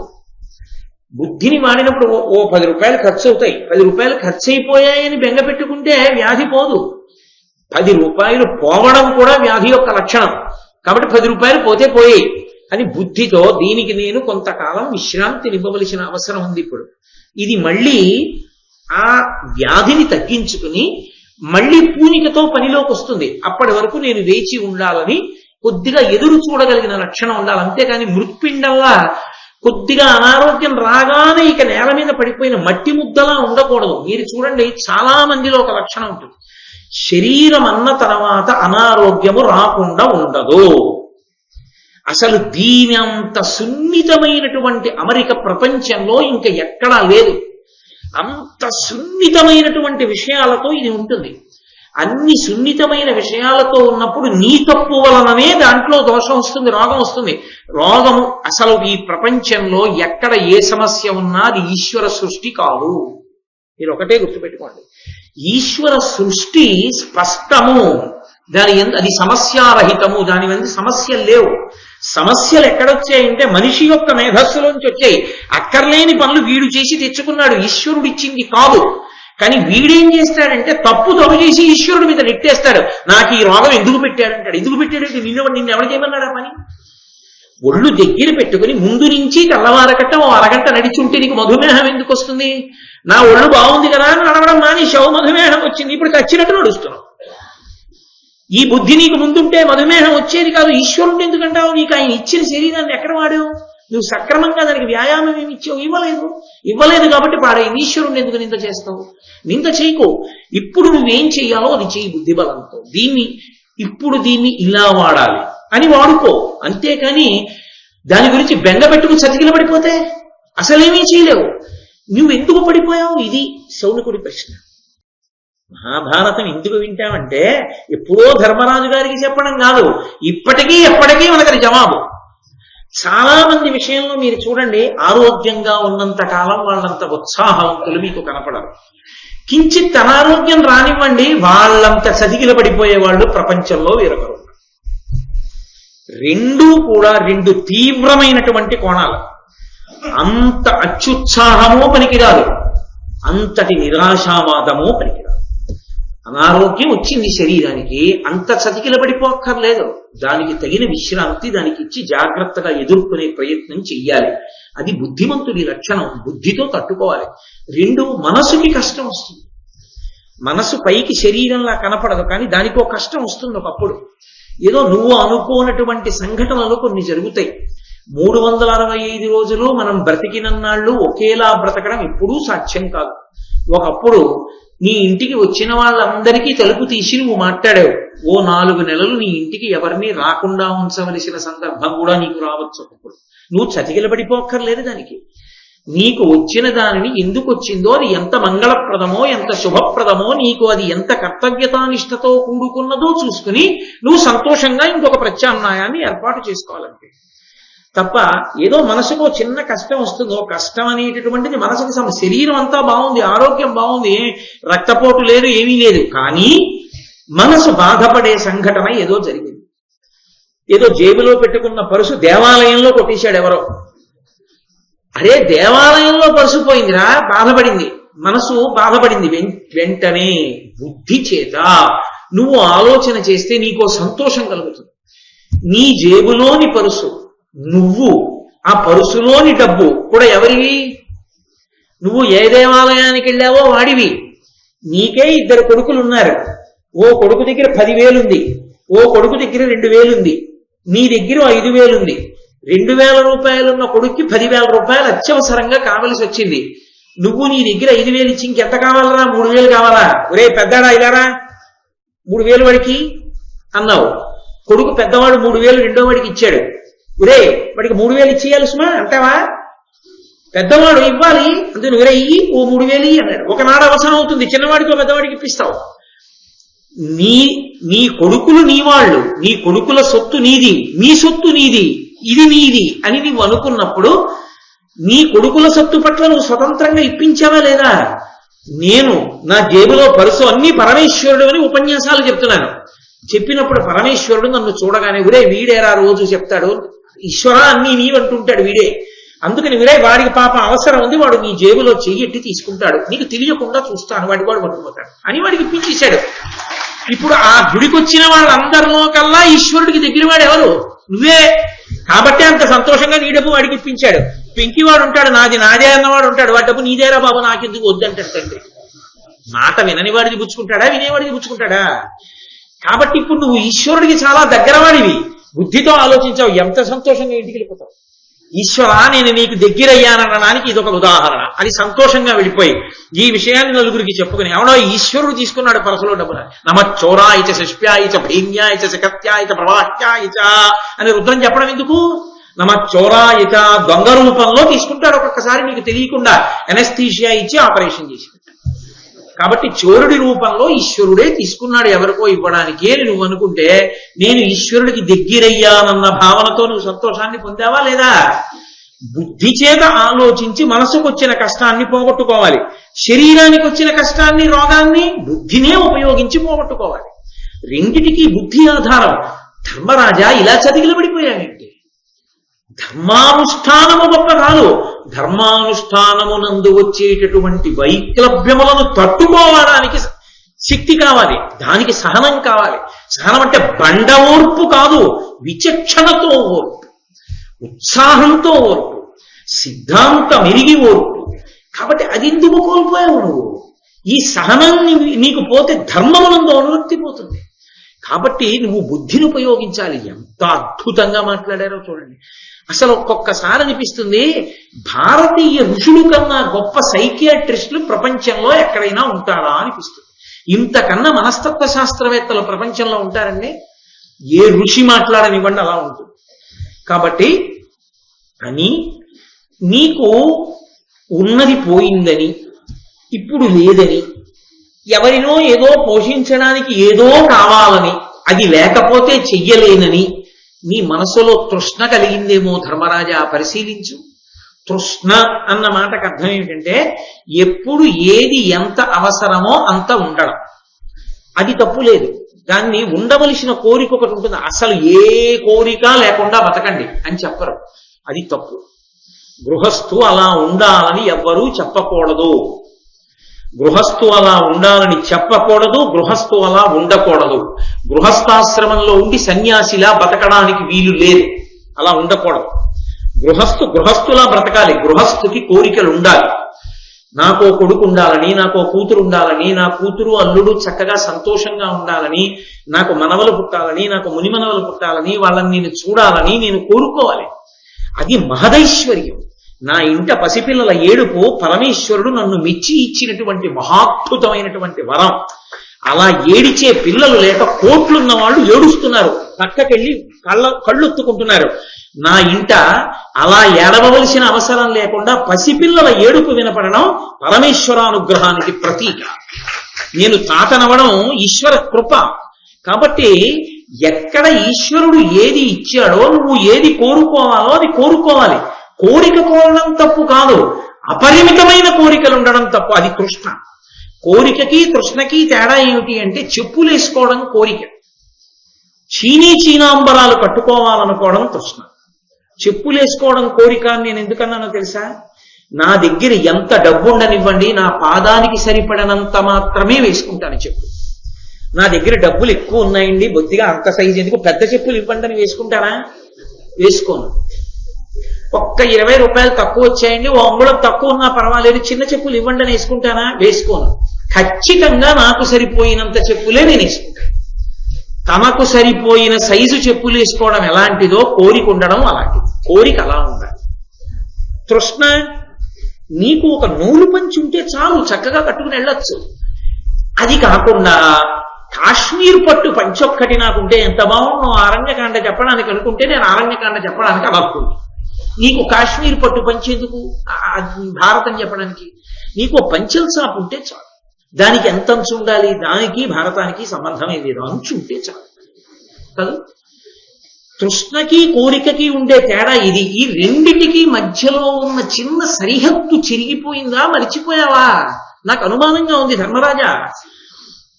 అది సర్వదోషములకాస్పదం, అది దురితక్రియానుబంధంబులకు మొదలు నిరంతర దుఃఖ ప్రథమని మదితలచి తృష్ణ బాతురు సుమతులు. సుమతుల్ మంచి మతి కలిగినటువంటి వారు, బుద్ధి కలిగినటువంటి వారు ఒక మాట అంటారు, ఆ తృష్ణ సర్వదోషములకాస్పదము. ఆ తృష్ణ అన్నది ఉందే అంటే దానికి అంతేం ఉండదు. ఎంత నాకుండాలన్న దాని విషయంలో ఏ విధమైనటువంటి ఆలోచన ఉండదు. ఇంకా ఉండాలి. ఎంత ఉండాలి? దానికి అర్థమేముంది? ఒక పశువు తన పిల్లలకి అన్నం సంపాదించుకోవడం రాగానే వదిలిపెట్టేస్తుంది. ఓ పక్షి ఎగరడం వచ్చి ఆహారం సమకూర్చుకోవడం రాగానే తన పిల్లను వదిలేస్తుంది. ఒక్క మనుష్యుడు మాత్రం ఎన్ని తరాలకైనా సరే కావలసినంత తానే సంపాదించి దాచేస్తానంటే కారణం డబ్బనేటటువంటిది ఒకటి మాధ్యమం వచ్చింది కాబట్టి. కడుపుకి తినడం అన్న మాటే వస్తే ఎవడు ఎంత దాస్తాడు? డబ్బన్న మాటకు అర్థమే ఉంది. ఎంత దాచినా దాచాలని అనిపిస్తుంది. ఇంకా పనికొస్తుంది, ఇంకా పనికొస్తుంది, ఇంకా పనికొస్తుంది. అందుకే అర్థము అన్న మాటకు అర్థం ఏమిటంటే సుఖ భోగ ఉపకరణ సంచయము, దాన్ని అర్థం అంటారు. భోగములను అనుభవించడానికి కావలసినటువంటి సమస్త సముదాయముల యొక్క రాశికి అర్థమని పేరు. ఇప్పుడు మీరు ఎన్ని సంపాదించుకుంటూ వెడుతున్నా ఇక చాలు అని అనిపించదు. డబ్బు తృష్ణ పక్క పక్కన పెట్టారనుకోండి, ఈ రెండు చాలన్న మాటతో ఆగవు. ఇవాళకు కోరిక కోరాడు, దానికి తగ్గ డబ్బు తెచ్చాడు, ఈ కోరిక తీరింది. మళ్ళీ ఇంకో కోరిక పుడుతుంది. ఆ కోరిక తీర్చడానికి మళ్ళీ డబ్బు పట్టుకొస్తాడు. ఆ డబ్బు కోసం మళ్ళీ పరిగెడతాడు. మళ్ళీ పరిగెత్తి మళ్ళీ డబ్బు పట్టుకొస్తాడు. మళ్ళీ పోస్తూ ఉంటాడు. మళ్ళీ తీస్తూ ఉంటాడు. మళ్ళీ పరిగెడుతూ ఉంటాడు. మళ్ళీ తెస్తూ ఉంటాడు. తృష్ణ అంటే ఆర్పజాలనిది. తృష్ణ అన్న మాట వినగానే మీకు ఒకటి గుర్తు రావాలి, మృగతృష్ణ. నిజమైన తృప్తి దానిలో లేదు. మృగతృష్ణ ఏం చేస్తుందంటే పరిగెత్తించి పరిగెత్తించి చంపేస్తుంది. అందుకే మీరు చూడండి, ఇప్పటికే మరీచికలు అంటారు. మరీచిక అని అవి ఇప్పటికీ కూడా మరువాటము అని ఇసుకతో కూడినటువంటి ప్రదేశాలు, ఎడారులు. అందుకే అక్కడ ఉండేటటువంటి వాళ్ళనే మారువాడీలు అంటారు. మారువాడీలు అంటుంటాం కదా మనం. ఆ ఇసుక ఎడారి ప్రాంతంలో ఉంటారు కాబట్టి వాళ్ళకి ఆ పేరు వచ్చింది. రాజస్థాన్ ప్రాంతంలో ఉంటుంటారు కాబట్టి అక్కడ మృగతృష్ణ అని ఉంటుంది. మృగతృష్ణ అంటే మృగమునకు దాహం వేస్తుంది, అది తలెత్తి చూస్తుంది, దూరంగా నీళ్లున్నట్లు కనపడుతుంది. అక్కడ నీళ్లున్నాయని దాహంతో పరిగెడుతుంది ఇసుకలో. ఆ పరిగెత్తడంలో దాహం ఎక్కువైపోతుంది. అక్కడికి వెళ్ళి చూస్తే ఆ చెరువు ఇంకా ముందుకెళ్ళి ఉన్నట్లు కనపడుతుంది. మళ్ళీ పరిగెడుతుంది, మళ్ళీ పెడుతుంది, మళ్ళీ అక్కడికి పరిగెడితే మళ్ళీ ముందుకెళ్ళినట్టు కనపడుతుంది. ఆ నీటి కోసం పరిగెత్తి పరిగెత్తి పరిగెత్తి పరిగెత్తి ఆఖరికి ఆ మృగతృష్ణ యందు నీళ్లు దొరకనే దొరకవు. అది పరిగెత్తి పరిగెత్తి స్పృహ తప్పి శరీరాన్ని విడిచిపెట్టి చచ్చిపోతుంది. తృష్ణ, మృగతృష్ణ, దానివల్ల సుఖం ఉండదు, తాను అనుభవించేది ఏమీ ఉండదు. పరిగెడుతూ ఉంటాడు అంతే. అలా పరిగెత్తి పరిగెత్తి పరిగెత్తి పరిగెత్తి ఎంత సంపాదించావన్నదాన్ని కాదు, ఈశ్వరుడు ఏం చూస్తూ ఉంటాడంటే ఎలా సంపాదించావన్నదాన్ని చూస్తుంటాడు. ఎలా సంపాదించావన్నది నీ జీవుడితో కారణంగా వస్తుంది. ఎంత సంపాదించావన్నది శరీరం పడిపోయాక బిడ్డలు గెలిపారు. ఎంతో సంపాదించాడు, కడుపున ఎంతమంది పుట్టారో అంతమంది పెట్టి భాగించి తీసుకుంటారు. ఎలా సంపాదించావన్నది జీవుడి వెంట పాపంగా వెళ్ళిపోతుంది, దానికి అనుభవిస్తాడు ఉత్తర జన్మల్లో. అందుకని మృగతృష్ణ, పరిగెత్తి పరిగెత్తి ఉపయోగం లేదు. ఆ పరుగులో ఏమైపోతుందంటే ధర్మరాజా, అది సర్వదోషముల కాస్పదము, అన్ని దోషములు దాని ఎందే ప్రవర్తిల్లుతాయి. అది మది దురిత క్రియానుబంధములకు మొదలు మనసులో సమస్తమైన చెడ్డ పనులు చెయ్యాలనేటటువంటి తలంపు కలగడానికి కారణము అక్కడే ఉన్నది. నిరంతర దుఃఖప్రదమది. అది ఎప్పుడూ సంతోషదాయకం కాదు. అలా దుఃఖ కారణమై తను బడలిపోతూ ఉంటాడు, అలిసిపోతూ ఉంటాడు, పరిగెడుతూ ఉంటాడు, తిరుగుతూ ఉంటాడు. వస్తే ఒక భయం, దీన్ని ఎలా నిలబెట్టుకోవాలని, పోతే ఒక భయం, పోతోందని. అసలు అది సుఖానికి ఎప్పుడు కారణమైంది? చెప్పుగా ఉన్నప్పుడు సుఖానికి కారణమైంది. నీ కోరికకి ధర్మబద్ధమైన కోరికలు కొన్ని ఉంటాయి.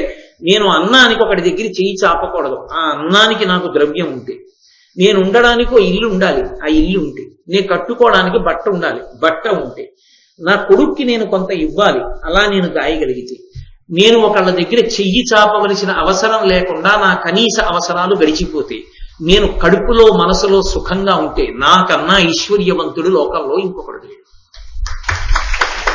తృప్తి చేత ఐశ్వర్యం తప్ప బాహ్యంలో ఉన్నదాని చేత ఐశ్వర్యం ఎలా ఉంటుందండి?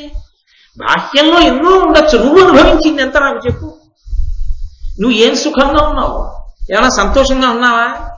నువ్వు బయటికి వస్తే నలుగురు నిన్ను చూసి ధర్మాత్ముడండి అంటారా, కీర్తివంతుడండి అంటారా, ఆయనలా బ్రతకమని ఎవరైనా అంటారా, నిన్ను ఆదర్శంగా ఎవరైనా తీసుకుంటారా? అంతవరకు ఎందుకు నువ్వు శరీరం వదిలిపెట్టేస్తే తమంత తాముగా అన్నం తినకుండా ఒక్క 10 కుటుంబాలు ఉంటాయా? ఏమన్నం సహిస్తుందండి? ఏం వండుకుంటాం? ఎంతటి మహానుభావుడండి వెళ్ళిపోయాడు ఆయన, ఏమన్నం సహిస్తుంది అని. ఇంకా పక్కింట్లోంచి శవం తీలేదని వాళ్ళు పలహారం చేయకుండా ఉండడం కాదు, నువ్వు శరీరం వదిలేశావని అన్నం సహించక అన్నం వండుకోకుండా ఉండిపోయిన కుటుంబాలు ఒక్క 10 ఉండేటట్టుగా బ్రతకగలిగావా? అథవా 5 కుటుంబాలు. ఏం సహిస్తుందండి వాళ్ళ అన్నమా? ఏమన్నం తిన్నాం అని 2 రోజులు మతి లేకుండా ఒక్క 5 కుటుంబాలు అలా ఉండిపోయేటట్టుగా నువ్వు జీవించగలవా? ధన్యుడవు. నీ బ్రతుకు ఒక అర్థం ఉంది. అలా లేదు. ఏ 60 ఏళ్ళున్నావా, 70 ఏళ్ళున్నావా, 80 ఏళ్ళున్నావా, ఏమిటి దానివల్ల ప్రయోజనం? ఏమిటి సాధించినట్టు? ఎవరి కొరకు బ్రతికినట్టు ఆ బ్రతుకు, ఏ ధర్మం ఆచరించినట్టు ఎవరికి ఆదర్శవంతమైనట్టు తాను.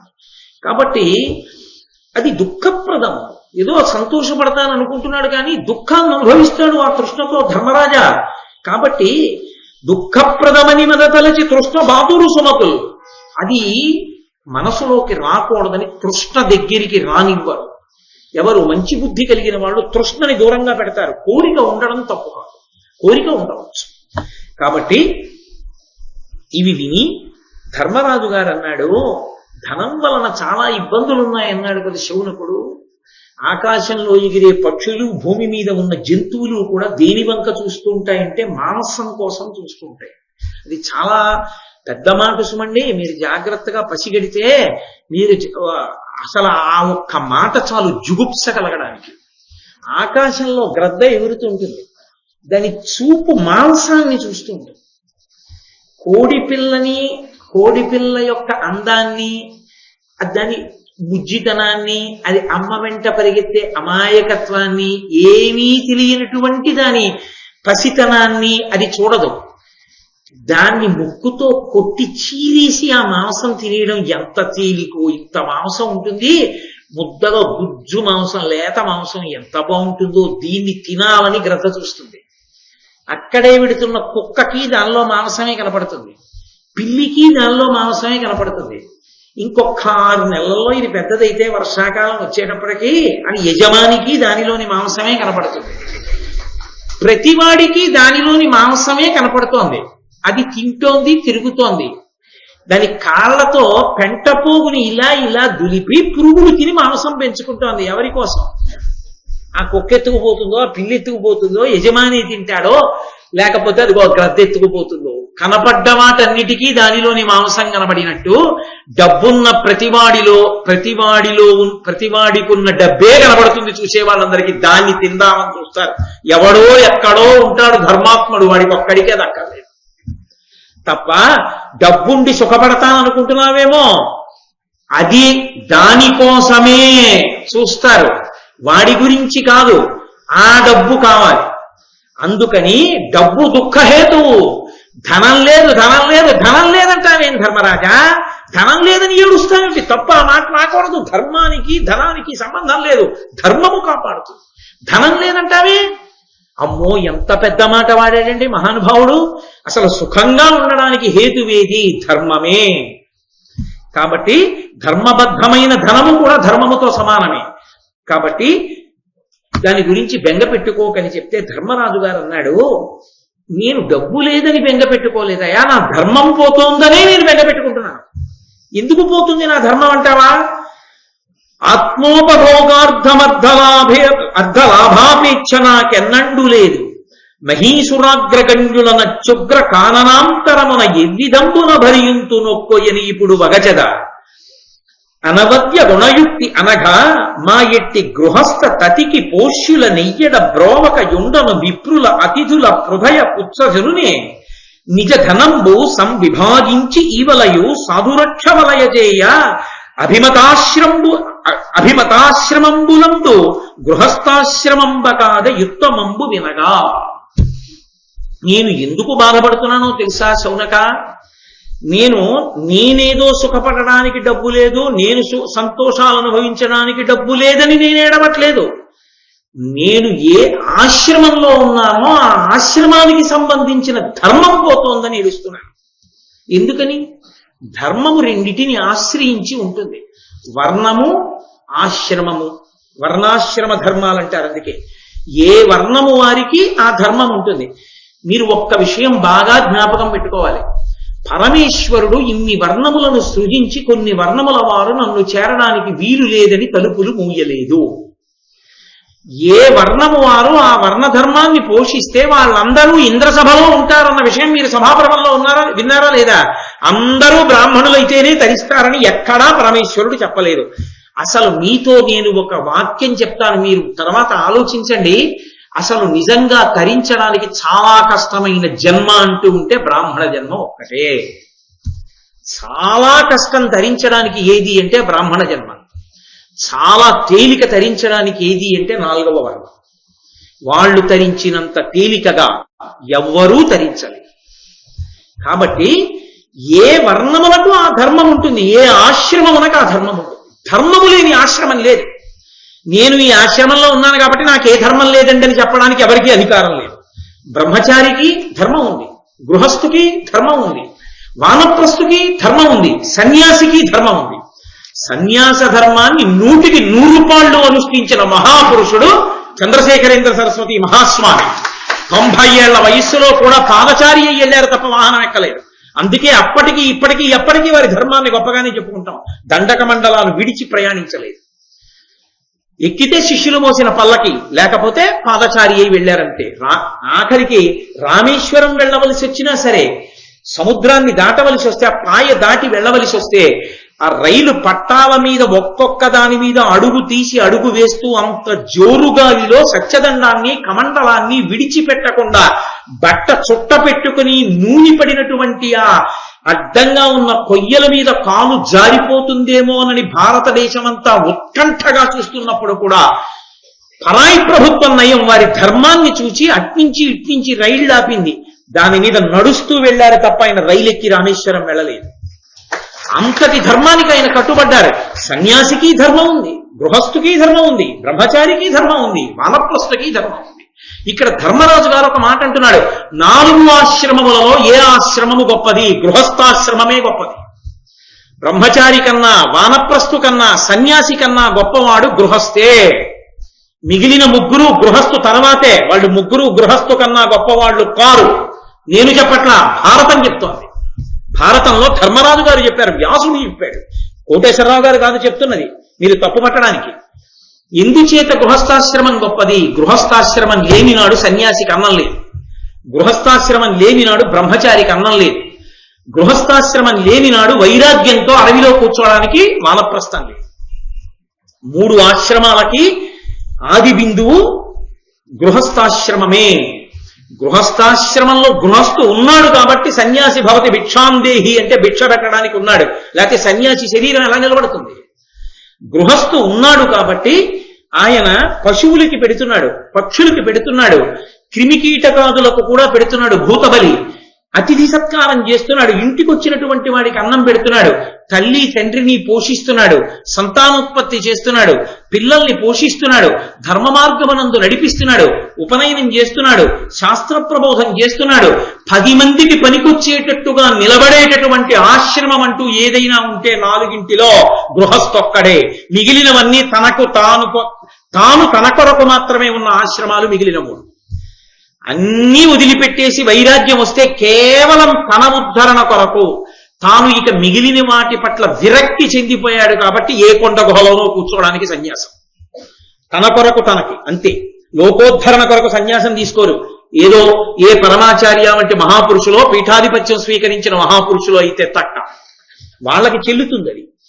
కాబట్టి సన్యాసి లోకోద్ధరణ చెయ్యాలనే శాస్త్రం లేదు. సన్యాసి తనని తాను ఉద్ధరించుకోవడానికి వైరాగ్యంతో స్వీకరిస్తాడు సన్యాసాశ్రమాన్ని. బ్రహ్మచారి వేదం చదువుకునేది తనని తాను దిద్దుకోవడానికి గురువు గారి దగ్గర కూర్చుని వేదం చదువుకుంటాడు. వానప్రస్థు గృహస్థు కాబట్టి వైరాగ్యం వచ్చింది కాబట్టి వెళ్ళి కూర్చున్నాడు. గృహస్థు 10 మందికి పెట్టి బతకడానికి తాను ఉన్నాడు.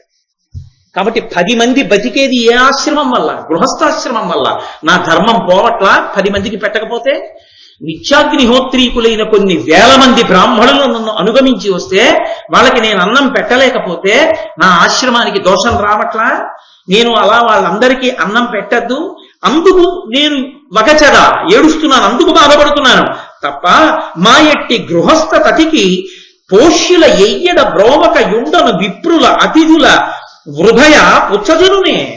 అతిథుల్ని, వచ్చినటువంటి బ్రాహ్మణులకు అన్నం పెట్టకుండా పంపించేస్తే వాళ్ళు మేము మీతో వచ్చి పోన్లేండి, మీరు అరణ్యంలో దుంపలు తింటారు, కాయలు తింటారు, పళ్ళు తింటారు, తేనె తాగుతారు, మేము కూడా అలాగే కాయలు పళ్ళు తేనె తాగుతాం, మాకు అవి దొరకవేమిటి, మీకు దొరికినవి మాకు దొరుకుతాయి అంటున్నారు.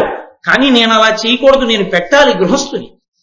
వాళ్ళు బ్రాహ్మణులు, నేను క్షత్రియుణ్ణి, నేను వాళ్ళకి అన్నం పెట్టాలి. కానీ నా గృహస్థ ధర్మం పోతోందే వాళ్ళు వస్తానంటే ఎలా వాళ్ళని పోషించడం? అందుకయా స్పృహ తప్పిపోయాను. నేను తృష్ణ కోసం స్పృహ తప్పలేదు, నా ధర్మం పోతుందేమోనని స్పృహ తప్పాను. అభిమతాశ్రమంబులందు గృహస్థాశ్రమంబ కాదు యుక్తమంబు వినగా. అన్ని ఆశ్రమాల్లోకి గృహస్థాశ్రమం కదా గొప్పది. మరి ఆ గృహస్థాశ్రమ ధర్మాన్ని నేను నిలబెట్టద్దు, అందుకని నేను ఏడుస్తున్నాను అంటే అని ధౌమ్యుడి దగ్గరికి వెళ్ళి, అందుకు పురోహితుడు పక్కన ఉండాలి. తను నమ్ముకున్నటువంటి వేదం, తను చదువుకున్న వేదంతో ఇటువంటి క్లిష్ట పరిస్థితి వచ్చినప్పుడు దేవతల యొక్క సహాయాన్ని పొంది యజమాని ఎలా గట్టెక్కచ్చో హితాన్ని ఉపదేశం చేస్తాడు. ధౌమ్యుణ్ణి పిలిచి అడిగాడు, ధౌమ్య, ఇన్ని వేల మందికి నేను ప్రతిరోజు భోజనం పెట్టాలి, ఎలా ఈ క్లేశం నుంచి నేను ఎలా గట్టెక్కను, ఎలా వీళ్ళకి అన్నం పెట్టిన ధర్మాన్ని నేను నిలబెట్టుకోను, నాకు ఉపాయం చెప్పన్నాడు. అంటే దాని అర్థం ఏమిటి? ధౌమ్యుణ్ణి ఎక్కడి నుంచన్నా అప్పట్రమ్మన, ఏ దేవతని ఆరాధన చెయ్యడం వల్ల తన యొక్క ధర్మము నిలబడుతుందో, తనకి డబ్బు కావాలని ధర్మరాజు గారు అడగలేదు. తన ధర్మం నిలబడడానికి, 10 మందికి అన్నం పెట్టడానికి తనకి కావలసినటువంటి ఉపకరణము ఎలా లభిస్తుంది? అది డబ్బే ఉండక్కర్లేదు. డబ్బే ఉంటే అడవిలో నీకు సరుకులు అమ్మేవాడు ఎవడు? అడవిలో పచ్చిమిరపకాయలు అమ్మేవాడు, అల్లం అమ్మేవాడు ఉంటాడా? ఉండడుగా. మరి వాళ్ళకి అన్నం పెట్టాలంటే ఇప్పుడు కావలసింది ఏమిటి? అన్నమే. వాడెవరు? ఏ దేవతని నేను ఉపాసన చేస్తే నేను 10 మందికి అన్నం పెట్టగలిగిన శక్తి నాకు కలుగుతుంది ఇప్పుడు, అది చెప్పు. అందుకు పురోహితుడు దానికి జవాబు చెప్పగలగాలి ధౌమ్యుడు. ధౌమ్యుడు అన్నాడు, భూతరాశి తొల్లి పుట్టి బుభుక్షాభితప్తమైన చూచి తద్భయంబు అపనయింపగడగి అదితి సుతాగ్రని కమలబాంధవుండు కరుణతోడా. ఓ ధర్మరాజా, ఈ భూమండలం మీద ఉండేటటువంటి భూతరాశి అంతా కూడా ఆకలితో అల్లాడిపోయింది ఒకప్పుడు. వాళ్ళకి అన్నం లేదు. పరమ కరుణామూర్తి అయినటువంటి సూర్య భగవానుడు చూశాడు, అరే వీళ్ళకి అన్నం లేదురా, వీళ్ళకి అన్నం ఇవ్వాలి అనుకున్నాడు. సమస్త భూతకోటికి అన్నం ఇచ్చిన వాడెవరో తెలుసా? ఆనాడు ఆయన ఉత్తరాయణం మొదలుపెట్టాడు. ఉత్తర దిక్కుగా ప్రయాణం చేసి భూమి యొక్క సారాన్ని గ్రహించాడు.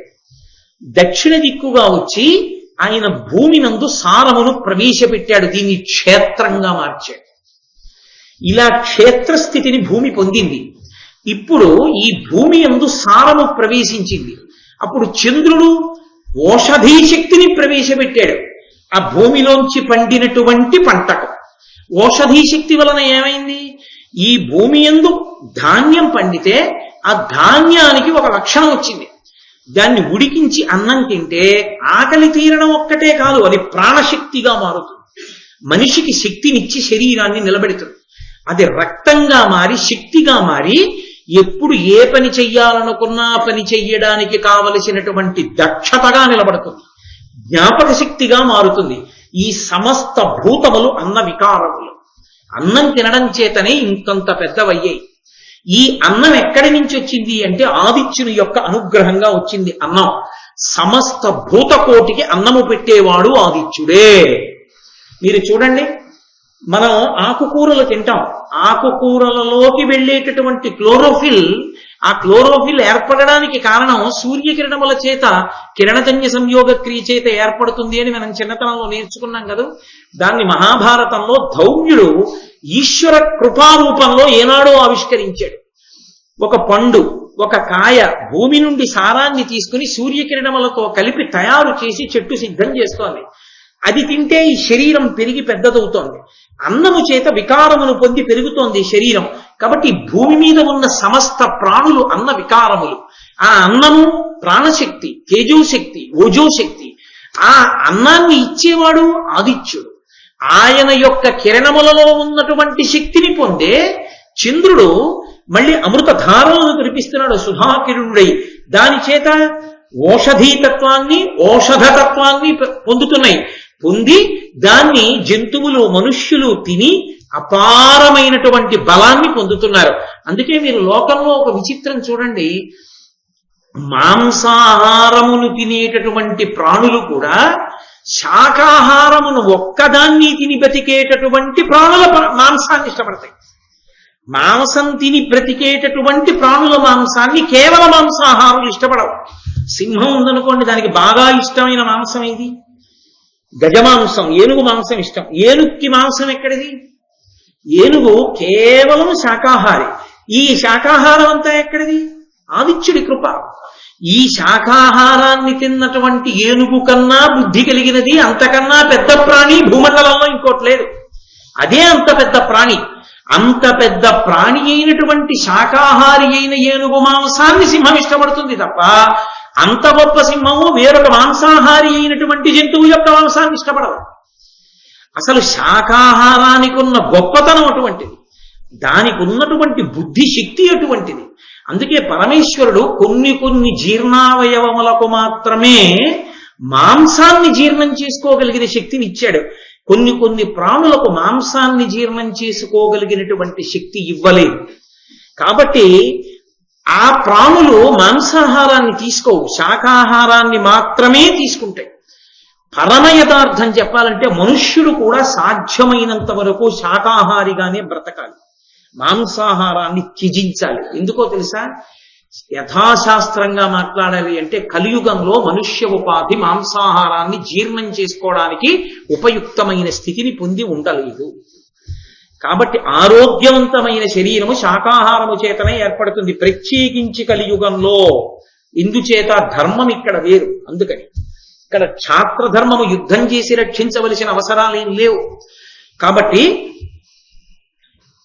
ఇటువంటి సూర్య భగవానుణ్ణి నువ్వు ఆరాధిస్తే అదిత సుఖాగ్రణి, అదితి యొక్క కుమారులలో అగ్రగణ్యుడైనటువంటి సూర్య భగవానుడు కమలబాంధవుడు, ఆయన కరుణతోడ సమస్త ప్రాణులను పోషించినవాడు కనుక ఆయన అనుగ్రహాన్ని పొందినట్లయితే నువ్వు కూడా ఇన్ని వేల మంది బ్రాహ్మణుల్ని అరణ్యవాస సమయమునందు పోషించగలవు అని ఆ సూర్యుని యొక్క గొప్పతనం ఏమిటో చెప్తున్నాడు ధౌమ్యుడు.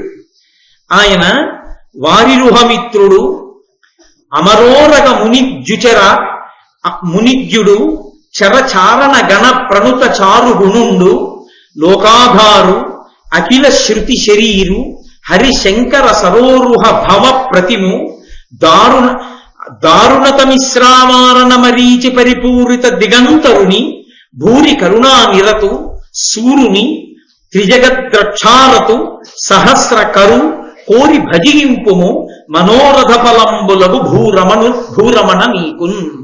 నీ మనోరథం ఈడేరాలంటే, కొన్ని వేల మంది బ్రాహ్మణులకు ప్రతిరోజు నువ్వు అన్నం పెట్టగలగాలంటే వారిరుహమిత్రుడైన ఆయన కమలబాంధవుడు, అటువంటి పద్మబాంధవుడైనటువంటి ఆ సూర్య భగవానుడి యొక్క కిరణములు తగిలినంత మాత్రం చేత పద్మములు విచ్చుకుంటాయి. ఆయన చైతన్యమును ఇవ్వగలిగిన వాడు. అందుకే తిక్కన గారు మహాభారతంలో విరాట పర్వంలో ఒక మాట అంటారు, ఆయన సమాజ హృదయ కరపుట సరోజములకు ముకుళనంబును జృంభణంబును నచ్చి భానుబింబంబు పూర్వాద్రిపై విలింగే అన్నారు. ఆయన కనపడేటప్పటికీ మనుష్యుల యొక్క చేతులు ఇలా ముడుచుకుంటాయి, హృదయ సరోజములు విచ్చుకుంటాయి, చైతన్యాన్ని నింపుతుంది సూర్యబింబం, దానికి ఆ శక్తి ఉంది. వారిరుహమిత్రుడు ఆయన అమరోరగ మునిద్యు చర చారణ గణ ప్రణుత చారణుడు, చారుగుణుడు. ఆయన దేవతల చేత, పాముల చేత, సమస్తమైనటువంటి చారణ గణముల చేత నిరంతరము పూజింపబడుతుంటాడు. లోకాధారు, ఈ లోకమునకంతటికి ఆధారమైన వాడు ఆయనే. కాలము నడుస్తోందన్నా, ఋతువులు ఏర్పడుతున్నాయన్నా, రాత్రింబవళ్ళు ఏర్పడుతున్నాయన్నా ఆయన అనుగ్రహం. అఖిల శృతి శరీరం, వేదము శరీరముగా కలిగినటువంటి వాడు. హరి శంకర సరోరుహ భవ ప్రతిము, బ్రహ్మగారు విష్ణువు శివుడు మూడు కలిపి ఒక ముద్ద అయితే ఆ ముద్ద యొక్క పేరే సూర్యుడు. దారుణతమిశ్రామారణ మరీచి పరిపూరిత దిగంతరుడు, కటిక చీకట్లతో ఈ ప్రపంచమంతా నిండిపోయి ఎక్కడ ఏదుందో తెలియనటువంటి సందర్భంలో ఆయన ఇలా ఉదయించగానే చీకట్లనన్నిటినీ ఛేదించి సమస్త ప్రపంచము భాషించేటట్టుగా చెయ్యగలిగినటువంటి వాడు. మీరు నిజంగా ఈ మాటకి అందం ఏమిటో అనుభవించాలి అంటే సముద్రపు టొడ్డున సూర్యోదయం చూడాలి. ప్రత్యేకించి ఆ గ్రీష్మ ఋతువు మొదలైనటువంటి వాటిల్లో, వసంత ఋతువు వాటిల్లో, ఏ విశాఖపట్నం ఉపన్యాసాలకు వెళ్ళినప్పుడు నేను ఒక రోజు వెళ్ళి సముద్రపు టొడ్డున కూర్చుంటూ ఉంటాను తెల్లవారుజామున. ఆ సముద్రంలో మబ్బులు ఉండవు, అప్పుడు అడ్డం కటిక చీకటి కింద ఉంటుంది, ఏమీ కనపడదు. అటువంటి కటిక చీకట్లో సముద్రంలోంచి ఒక ఎర్రటి కాంతి పైకి బయలుదేరుతుంది, ఒక చిన్న గీతలాగా ప్రారంభం అవుతుంది. అది ఇలా కొద్దిగా పైకొస్తుంటే సముద్రం అంతా అడ్డంగా ఎర్రటి తివాచీ పరిచినట్లు వస్తుంది. వచ్చి తూర్పు నుంచి పశ్చిమ దిక్కు వరకు పడుతుంది. నాకు చాలా ఆశ్చర్యంగా ఉండేది. ఆ కటిక చీకట్లో పక్కనే ఉన్న డాల్ఫిన్స్ నోస్ అన్న పర్వతం మీద, కొండ మీద లైట్ హౌస్ తిరుగుతూ ఉంటుంది. ఆ చీకట్లో తిరుగుతున్న లైట్ హౌస్ బాగా కనబడుతూ ఉంటుంది. సూర్యోదయం అవుతూ ఉంటుంది. ఈ తిరుగుతున్న లైట్ హౌస్ వెలవెలబోతుంది. దాని కాంతి కనపడదు. కనపడకుండా ఎరుపు కాంతి ప్రపంచాన్నంతటినీ ఆవరించి ఎర్రటి కాగితాన్ని అడ్డుపెట్టి చూస్తే అన్ని ఎర్రగా కనపడ్డట్టు, ఒక పలచటి ఎర్రటి పరదా కప్పారా అన్నట్టుగా ప్రపంచమంతా ఎరుపుతనంలో మునిగిపోతుంది. మెల్లిగా బింబం పైకొస్తుంది, ఎర్రటి బింబం. ఏదో ఇనబింబమనిపించు మా తల్లి కుంకుమకు నీరాజనం అన్నట్లు ఆ గహరాన కనిపించు ఇనబింబమనిపించు మా తల్లి కుంకుమకు నీరాజనం అంటారే, అలా ఆ అమ్మ ఆ పరదేవత పెట్టుకున్న కుంకుమ బొట్టు ఎలా ఉంటుందో అలా వస్తుంది ఎర్రగా. అరుణారుణ కాంతులతో ప్రపంచం నిండిపోతుంది. కొద్ది క్షణాలుండి నారింజ పండు రంగులోకి తిరిగిపోతుంది.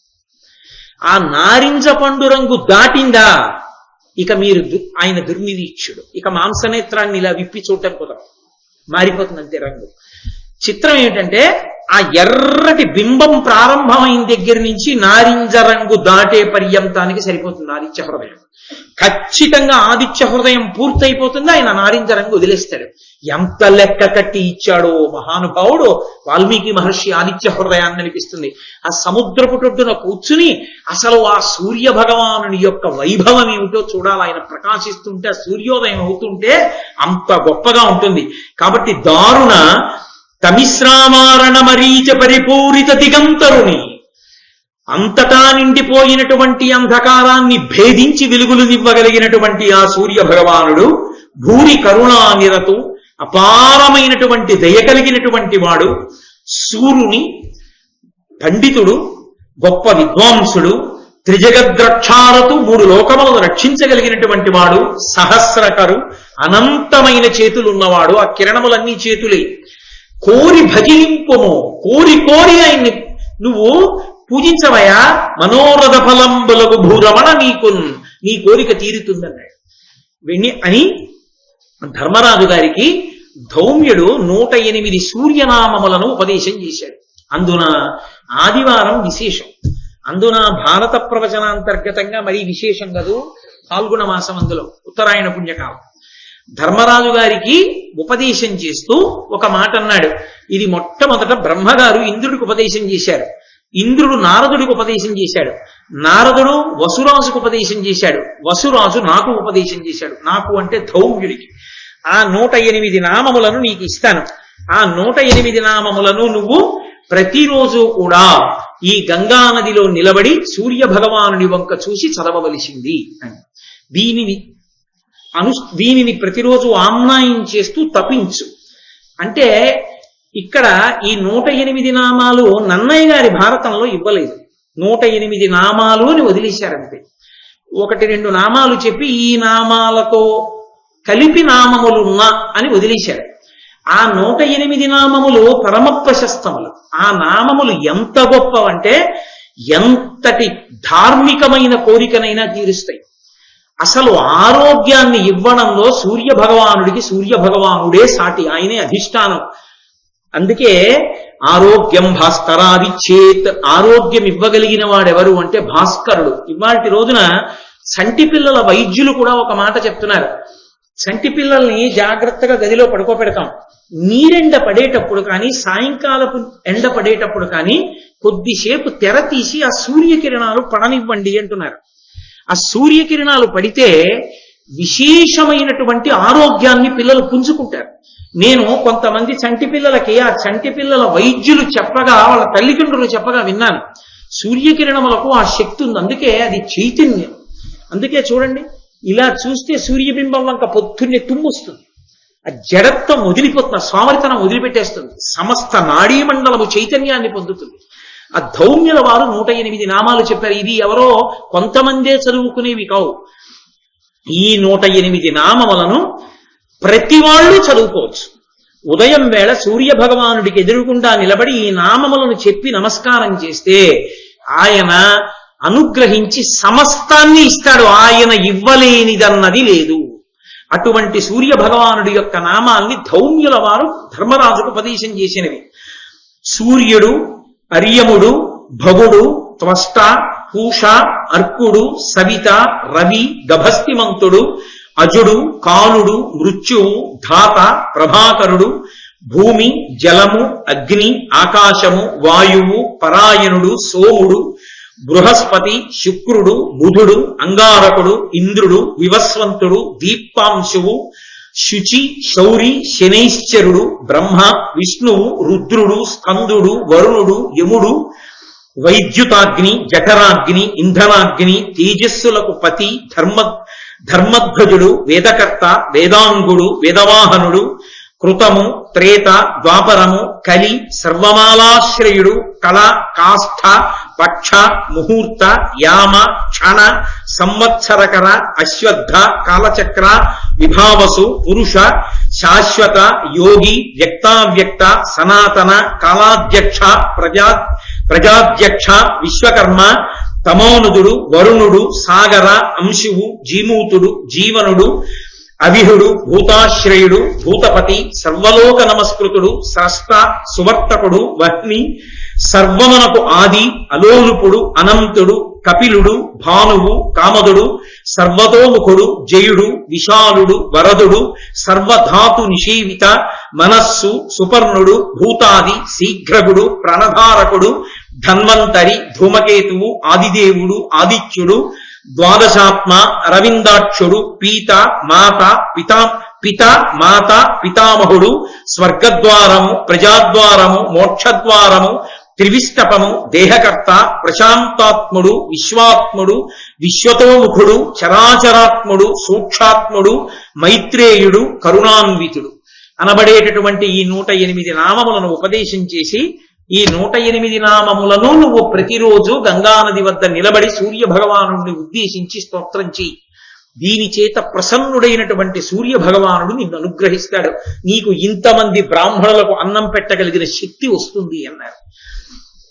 వెంటనే ధర్మరాజు గారు, హితుడైన తన పరోహితునుపదేశంబు పేర్మితో చేకొని ధర్మసుతుడు నిమ్మి పుష్పోపహారమ్ముల ఆదిత్యు పూజించి భాగీరథీ జలంబులందుండి విషయంబులందింద్రియంబుల అమల వ్రతానుభావమున నుడిచి వాయుభోజనుడు ప్రాణాయామపరుడునై సూర్యాదినామముల్ సూర్య గురిచి జపము చేయుచున్న తపసుడాతనికి ప్రత్యక్షమై త్రిలోక చక్షుడమరవరుడు దురితహరుడు తరణి త్రయీమూర్తి వనజమిత్రుడిట్టులనియే కరుణ. ఆ 108 నామాల్ని ప్రతిరోజు గంగానదిలో స్నానం చేసి గంగలోనే నిలబడి సూర్యుడి వంక చూస్తూ ఆయన జపం చేస్తూ తపస్సు చేస్తున్నాడు. ఇక్కడ మీరు ఒక్క విషయాన్ని గమనించాలి. 108 నామములు లోకంలో ఉండేవారికి ఉండవు. కోటేశ్వరరావు అంటే ఒక్క పేరు చాలు, అంతేగాని 50 పేర్లు అక్కర్లేదు. ఒక్క పేరు 50 పేర్లతో పిలిస్తే పలకడం కష్టం కూడా, గుర్తుండవు నాకు ఇన్ని పేర్లు ఉన్నాయా అని అనుమానం వస్తుంది. కానీ పరమేశ్వరుడికి సహస్రనామావళి ఉంటుంది. 1000 నామాలు, 1000 కాదు, అనంతం. ఎందుకని అంటే అవి ఆయన్ని పిలవడానికి పేర్లు కావు, ఆయన యొక్క గుణములను ప్రకాశింపచేస్తాయి. అందుకే నామములను చదివేటప్పుడు ఏదో ఒక నామం దగ్గర ఆగిపోవాలి మనస్సు. అంటే అబ్బా ఇంత గొప్పవాడు కదా అన్న భావన లోపల పెరగాలి. ఆయన తపస్సు చేశాడు అన్న మాటకు అర్థం అది. ఆయన గంగానదీ జలాలలో నిలబడి సూర్య భగవానుడి వంక చూసి 108 నామములు చదువుతున్నాడంటే ఒక్కొక్క నామం చదివేటప్పుడు ఆ నామం యొక్క అర్థాన్ని తెలుసుకుని ధౌమ్యుని వలన ఎరిగి సుస్పష్టంగా చక్కగా వాటిని ఉచ్చరిస్తూ లోపల పరవశమైపోతున్న హృదయంతో ఆ సూర్యనామములను అలా పలుకుతూ గంగానదిలో నిలబడి జితీంద్రియుడై ప్రాణాయామం చేసి వాయువుని ఆహారంగా తీసుకుంటూ ధర్మరాజు గారు సూర్యోపాసన చేశాడు. సంతోషించినటువంటి సూర్య భగవానుడు ప్రత్యక్షమై సూర్యమండలం నుంచి కదిలి వచ్చాడు. వచ్చి, ఓయ్ ధర్మరాజా, నీ యొక్క జపానికి తపస్సుకి మెచ్చుకున్నాను, నీ ఏకాగ్ర దృష్టికి భక్తికి సంతోషించాను. నీకు ఈ తామ్రపాత్ర ఇస్తున్నాను, రాగి పాత్ర. ఇది ద్రౌపదీదేవి వంట చేసినప్పుడు ఆమె వంటని ఇందులో పెడుతుంది, అక్షయమవుతుంది. ఆ వంట ఎప్పుడు తరిగిపోతుంది అంటే చిట్ట చివర ద్రౌపదీదేవి భోజనం పూర్తయిపోయిన తరువాత ఇక ఇందులో అంటే నేను సంస్కృత భారతాన్ని తెలుగు భారతాన్ని కలిపి చెప్తున్నాను. ఇక ద్రౌపదీదేవి భోజనం అయిపోయిందా, ఇక అందులో అక్షయం అవదు, కొత్తగా పుట్టదు. ద్రౌపదీదేవి భోజనం అయిపోయే పర్యంతము అందులోంచి ఎంత మంది వచ్చినా వస్తూనే ఉంటుంది ఆహారం. ద్రౌపదీదేవి వండింది అందులో పెడితే అది అలా అక్షయంగా పుడుతూనే ఉంటుంది. ఏదో అడవిలో దొరికిన 4 దుంపలు తీసుకొచ్చి కూర వండింది అనుకోండి, ఆ కూర అక్షయం అవుతుంది. అందులో 4 పళ్ళు ఎట్టింది అనుకోండి, అక్షయం అవుతాయి పళ్ళు. కాస్త తేనె పోసింది అనుకోండి, అక్షయం అవుతుంది తేనె. అన్నం ఇంత వండి అందులో వేసింది అనుకోండి, అక్షయం అవుతుంది అన్నం. కాబట్టి అటువంటి శక్తిని ఆ అక్షయ పాత్ర పొంది ఉంది, నా అనుగ్రహం చేత దాన్ని నీకు ఇస్తున్నాను. ఏమి ద్రౌపదీదేవితో ఎందుకు ముడివేయాలి? ఆయన ధర్మరాజు కదూ, ఇంటి ఇల్లాలికి ఒక లక్షణం ఉంటుంది. తన భర్తలు తిన్న తర్వాత, ద్రౌపదీదేవి విషయంలో లౌకికంగా భర్త తిన్న తర్వాత, తన భర్తలు తిన్న తర్వాత ఇంటికి వచ్చినటువంటి అతిథులందరి భోజనం పూర్తయిపోయిన తర్వాత ఇక అతిథులు వచ్చేటటువంటి అవకాశం లేదు, వేళ దాటిపోయిందన్న తర్వాత అప్పుడు ఆమె భుజిస్తుంది. ఆమె భుజించింది అంటే ఇంకా ఆ రోజుకి భోజనాలు పెట్టవలసిన అవసరం పూర్తి అయిపోయింది. అప్పుడు అక్షయ పాత్ర ఇంకా కొత్తగా ఇవ్వదు. అందుకే దుర్వాసో మహర్షులు అప్పుడు పంపించాడు దుర్యోధనుడు వాళ్ళని ఇబ్బంది పెట్టాలని. కాబట్టి అంత శక్తి కలిగినటువంటి తామ్ర పాత్రని, అక్షయ పాత్రని నీకు బహూకరిస్తున్నాను. దీనితో నువ్వు ఈ 1000 మంది బ్రాహ్మణులకి అన్నం పెడుతూ నేను పెట్టలేకపోతున్నానన్న బాధ నుంచి వినిర్ముక్తుడవు కా అన్నాడు. సూర్య భగవానుడి అనుగ్రహంతో మహానుభావుడైనటువంటి ధర్మరాజు ఇన్ని వేల మంది బ్రాహ్మణులకి అన్నం పెడుతూ సంతోషంగా కాలం గడిపేస్తున్నాడు. ఈలోగా వాళ్ళు కామ్యక వనానికి బయలుదేరి వెళ్ళిపోయారు. అరణ్యంలో విదురుడు, ధృతరాష్ట్రుడు ఇద్దరు కూర్చున్నారు. ధృతరాష్ట్రుడు ప్రత్యేకంగా పిలుస్తుంటాడు విదురుణ్ణి. పిలిచి కూర్చోపెట్టి ప్రశ్న వేస్తూ ఉంటాడు. విదురుడు చెప్తూ ఉంటాడు. విదురుడెప్పుడూ నీతి చెప్తాడు, ధృతరాష్ట్రుడెప్పుడూ దాన్ని తలకెక్కించుకోడు. మరి ఎందుక పిలుస్తావు నన్ను అడుగుతావని విదురుడు అంటాడు. ఎందుకలా? విసుగు రాదా? మీరు భారతం చదవండి, చెప్పిందే చెప్తాడు విదురుడు, ఎన్ని చోట్ల చెప్తాడు. ఏమిట్రా ఇది, ఇన్ని మాటలు చెప్తాడు, చదవడానికి మనకే చికాగ్గా ఉంది, విదురుడికి చికాకైదా ధృతరాష్ట్రుడికి చెప్పడానికి అనిపిస్తుంది. కర్తవ్యతానిష్ట చెప్పడం తన కర్తవ్యం, మంత్రి కనుక చెప్తూనే ఉంటాడు. ఎప్పటి వరకు? ధృతరాష్ట్రుడు వినే వరకు. వినకపోతే వాడి కర్మ. చెప్పడం తన కర్తవ్యం, తన కర్తవ్యంలో తాను వైక్లభ్యాన్ని పొందడం, చెప్తూనే ఉంటాడు. అది మహాత్ముల యొక్క లక్షణం. కాబట్టి విదురుణ్ణి పిలిచాడు. పిలిచి, పాండవులు దేవతాంశాలు కలిగినటువంటి వాళ్ళు కదా, వాళ్ళు ఎప్పటికైనా యుద్ధానికి వస్తే నా కొడుకులకి చాలా ఇబ్బంది కదా, వాళ్ళు ఇప్పుడు అరణ్యవాసం చేస్తున్నారు కదా, వాళ్ళు ఏం చేస్తూ ఉంటారంటావు? ఒకవేళ 14 ఏళ్ళు పూర్తయిపోతే వాళ్ళు ఏం చెయ్యగలరంటావు అని అడిగాడు. ఎందుకు అంటే, వాళ్ళు బలాన్ని నిలబెట్టుకుంటారా, నా కొడుకులు పడిపోతారా 14 ఏళ్ళ తర్వాత? ఇప్పుడు ఉందని బాధ కాదు, అప్పుడు పోతుందేమో అని వీడికి బాధ. ఇప్పుడు లేదని బాధ కాదు, 10 మందికి పెట్టాలని ఆయన తృప్తి. ధర్మంతో ఉన్నవాడు అడవిలో ఉండి సంతోషంగా ఉన్నాడు. రాజధానిలో అంతఃపురంలో ఉన్నవాడు తృప్తి లేక ఏడుస్తున్నాడు. అది తేడా. ధర్మానికి అధర్మానికి తేడా అక్కడ ఉంటుంది.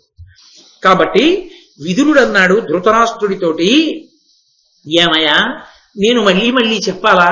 వాళ్ళు దేవతాంశలలో పుట్టిన వాళ్ళు ఉత్తినే ఊరుకుంటారా? అరణ్యవాస అజ్ఞాతవాసాలు చేసి, అరణ్యవాస అజ్ఞాతవాసాలు చెయ్యలేనంత అల్పపరాక్రములా చేసి తీరుతారు.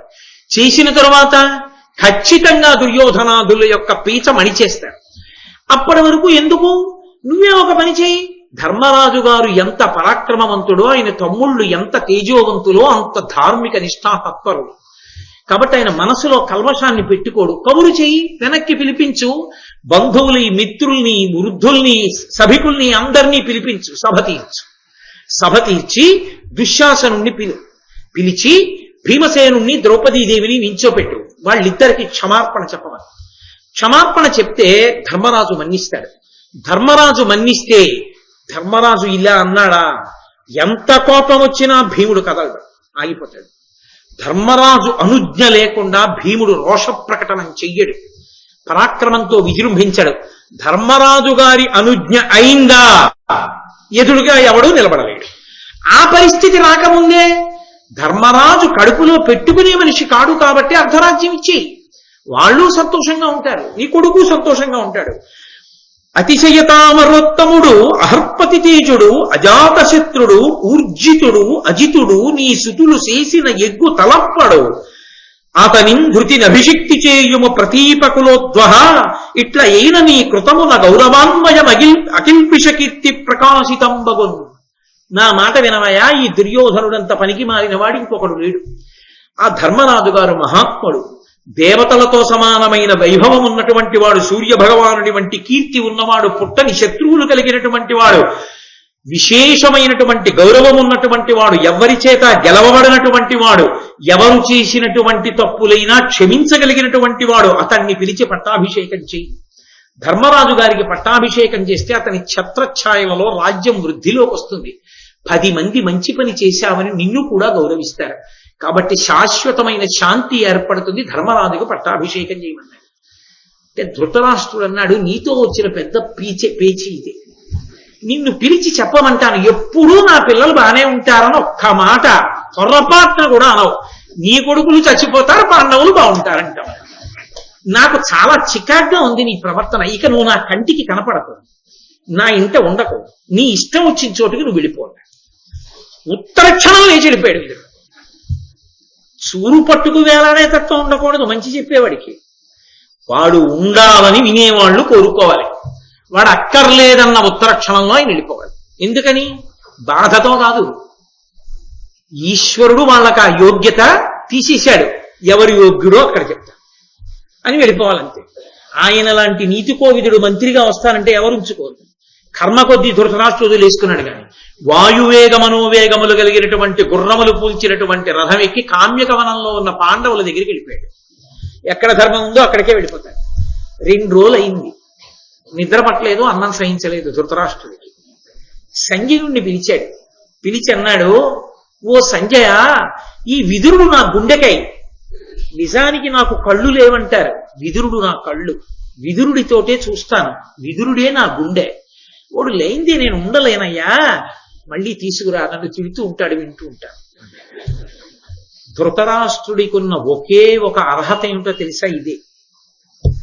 అందుకే శ్రీకృష్ణుడు విశ్వరూప సందర్శనం ఇచ్చినప్పుడు కురుసభలో కళ్ళు లేని ధృతరాష్ట్రుడికి కళ్ళిచ్చి మరీ తన యొక్క విశ్వరూపాన్ని దర్శనం చేసే అదృష్టాన్ని ఎందుకు ఇచ్చాడో తెలుసా?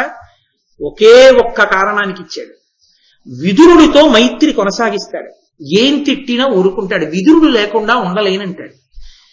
నువ్వు ఎలాంటి వాడివైనా కనీసం ఒక సత్పురుషుడితో సహవాసం ఉంటే చాలు, భగవంతుని యొక్క అనుగ్రహం కలుగుతుంది. సత్సంగత్వే నిస్సంగత్వం, నిస్సంగత్వే నిర్మోహత్వం, నిర్మోహత్వే నిశ్చలతత్వం, నిశ్చలతత్వే జీవన్ముక్తి అన్నారు అందుకే శంకర భగవత్పాదులు. కనుక మళ్ళీ ఈ విదురుడు వెడుతున్నాడు కామ్యకవనానికి, పాండవుల దగ్గరికి రథం మీద వెడుతుంటే చూశాడు ధర్మరాజు గారు. మళ్ళీ విదురుడు వస్తున్నాడు. ఓ, నాకు అనుమానంగా ఉంది. మనం గబగబా బయలుదేరి అరణ్యవాసానికి వచ్చేస్తున్నటువంటి త్వరలో అర్జునుడి యొక్క గాంధీవము, భీముని యొక్క గదా లాంటివి తెచ్చుకోవడం మరిచిపోయాం. అవి ఉండిపోయాయి కదా మీవి, అవి పణంగా పెట్టి జూదమాడండి పిలవడానికి మళ్ళీ వస్తున్నాడేమో, పిలిపించారేమో కౌరవులు. కానీ ఈసారి నేను జూదం ఆడను. ఎందుకని? అనుజ్యూతం కూడా అయిపోయింది, రెండో మాట పునర్జ్యూతం అయిపోయింది, ఆడాలనేం లేదు తెలుగు భారతం ప్రకారం. అందుకని నేను ఆడను, నేను వెళ్ళను అన్నాడు. అని ఇది ఒక మనిషిని చూడగానే ఒక ఆలోచన వస్తుంది కాబట్టి అందుకు వస్తున్నాడేమో అని లేవకుండా కూర్చోలేదు. గబగబా లేచాడు, ఎదురెళ్ళాడు, విదురుడికి స్వాగతం చెప్పాడు, తీసుకొచ్చాడు, కూర్చోబెట్టాడు, అర్ఘ్యపాద్యాదులు ఇచ్చాడు, నమస్కరించాడు, గౌరవించాడు. అయ్యా, మీ వంటి పెద్దలు వచ్చారు, పరమ సంతోషం. ధృతరాష్ట్ర మహారాజు కుశలమా, దుర్యోధనాదులు కుశలమా, దేనికి వచ్చారు ఆజ్ఞాపించండి అన్నాడు. ఏమీ లేదురా నాయన, ఒకరోజు ధృతరాష్ట్రుడు పిలిచి మంచి చెప్పమన్నాడు, మీరు ఏం చేస్తున్నారని అడిగాడు. ఇదిగో ఇది చెప్పాను, నన్ను వెళ్ళిపోమన్నాడు, మీ దగ్గరికి వచ్చేసాడు అన్నాడు. పరమ సంతోషం, మీరు కూడా వచ్చేసారు, రండి కూర్చోండి అన్నాడు. ఏమిటి లోటు వచ్చింది నాకు చెప్పండి ధర్మరాజుకి? కొన్ని వేల మంది బ్రాహ్మణులు, నిత్యాగ్నిహోత్రీకులు, చక్కగా వాళ్ళందరూ వేదం చదువుతుంటారు, మంచి మంచి విషయాలు చెప్తూ ఉంటారు, అవన్నీ వింటూ ఉంటాడు. హాయిగా ఎంత సంతోషం చూడండి. యాత్రకు వెళ్ళినప్పుడు సాధారణంగా, అంటే మరోలా అనుకోకండి, ఆ యాత్రికి వచ్చినటువంటి స్త్రీలు మాట అంటారు, హాయిగా ఉందండి, వంట పెడత తప్పిపోయింది, ఏదో ఆ వేళటికి పలహారం భోజనం హాయిగా చేసేస్తున్నాం అంటుంటారు. అలా ద్రౌపదీదేవి ఏదో ఒకరికి వంట చేస్తే చాలు 1000 మందికి అక్షయ పాత్ర సిద్ధం చేస్తుంది. కడుపు నిండా అందరూ అందులో ఆదిత్యుడి ప్రసాదం అది, బుద్ధి వైభవం చక్కగా ఉంటుంది.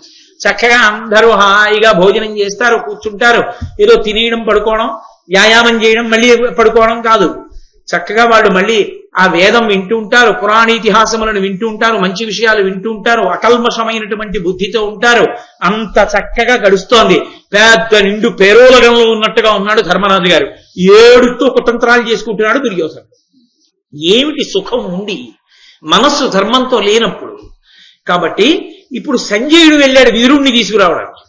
వెళ్ళేటప్పటికీ ధరణీదేవ సహస్ర సంఘములతో ధౌమ్యుండు ధర్మక్షమాభరణం నల్వురు తమ్ములున్ విదురుడున్ పాంచాలియున్ ప్రీతి బంధురులై కొల్వగ నొప్పుచున్న బుధబంధున్ ధర్మరాజున్ ప్రభాస్వర తేజున్ ప్రభుగాంచి సంజయుడు సంజాత ప్రమోదాత్ముడై అక్కడ అనేక వేల మంది బ్రాహ్మణులతో ధౌమ్యుడితో ధర్మము ఓర్పు కలిగినటువంటి 4 తమ్ముళ్లతో విదురుడితో ద్రౌపదీదేవితో పెద్ద కొలువు కూటంలో కూర్చున్నటువంటి మహారాజులా కూర్చుని ధర్మపన్నాలు వింటున్నటువంటి ధర్మరాజు గారిని చూసి అరణ్యవాసం చేస్తున్నాడని మేము బెంగపెట్టుకున్నాం కానీ ఎంత సంతోషంగా ఉన్నారా పాండవులని వాళ్ళ సంతోషాన్ని చూసి సంతోషించిన సంజయుడు గబగబా వెళ్ళి ధర్మరాజు గారితో ఈ మాట చెప్పాడు. ధృతరాష్ట్రుడు ఉండలేకపోతున్నట్టు విదురుణ్ణి తీసుకొచ్చేయమన్నాడు.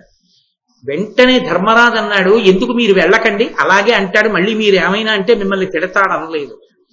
ధృతరాష్ట్రుడు రాజు, మా పెద్దనాన్న మహానుభావుడు, ఆయన పిలిచినప్పుడు వెళ్ళిపోవాలి. ఈ మాట అనకపోతే ధర్మరాజు, విదురుడు ధర్మరాజు కడుపులో పెట్టుకోడు పిలిస్తే అన్న మాటకు అర్థం లేదు. ఒక్క మాట ఎక్కువ ధర్మరాజు మాట్లాడాడు అనుకోండి, విదురుడి కితాబు ఇవ్వడం అర్థరహితం కాదు. ధృతరాష్ట్రుడు పిలిచాడు, వెళ్ళండి, వెళ్ళి మా పెద్దనాన్నగారి దగ్గర ఉండి మంచి మాటలు చెప్తూ ఉండండి. మా పెద్దనాన్నగారు వింటే అంతా శుభమే జరుగుతుంది, కాబట్టి మీరు వెంటనే బయలుదేరండి అన్నాడు. విదురుడు పరమ సంతోషాన్ని పొంది మళ్ళీ ధృతరాష్ట్రుడి దగ్గరికి వచ్చాడు. ధృతరాష్ట్రుడు పిలిచాడు, కూర్చోబెట్టుకున్నాడు, మళ్ళీ మంత్రి పదవిని ఇచ్చాడు. తను చెప్పవలసింది చెప్తున్నాడు, తను వినకూడదవన్నీ తాను వదిలేస్తున్నాడు ధృతరాష్ట్రుడు. ఇది దుర్యోధనాదులకు తెలిసింది. వాళ్ళు పండగ చేసుకున్నారు, అమ్మాయ్యా విదురుడు వెళ్ళిపోయాడు. వాళ్ళకి కావలసింది ఏమిటి? మంచి చెప్పేవాడు ఉండకూడదు. అదో విచిత్రం. మంచి చెప్పేవాడిని పంపించేయడానికి ఎన్ని కుతంత్రాలు చేస్తారో కొన్ని చోట్ల. కాబట్టి మంచి చెప్పేవాడు వెళ్ళిపోయాడని సంతోషించారు వాళ్ళు. మళ్ళీ వచ్చేసాడు విదురుడు, మళ్ళీ మంత్రి పదవిలో ఉన్నాడు. ఒరే, అందులో పాండవుల దగ్గరికి వెళ్ళొచ్చాడు, వెళ్ళకపోతేనే పొగుడుతాడు, వెళ్ళొచ్చాడు ఇంకెంత పొగుడుతాడో, మా నాన్న మనసు ఏం మారుతుందో. అంటే కర్ణుడు అన్నాడు, మనం అంతకాలం ఎదురు చూడొద్దు, మనం చతురంగ బలాలతో బయలుదేరి బ్రాహ్మణులతో కలిసి ఉన్నాడు, దగ్గర సైన్యం లేదుగా, పాండవుల 5గురిని మట్టు పెట్టేద్దాం, పదండి యుద్ధానికి బయలుదేరదాం అన్నాడు. దుర్యోధనుడు అన్నాడు, ఈ ఆలోచన బాగా నచ్చింది, వాళ్ళు చెప్తే ఏదైనా నచ్చుతుంది, వాడు ఏది మంచి మాట కాదో అది వెంటనే హత్తుకుంటుంది.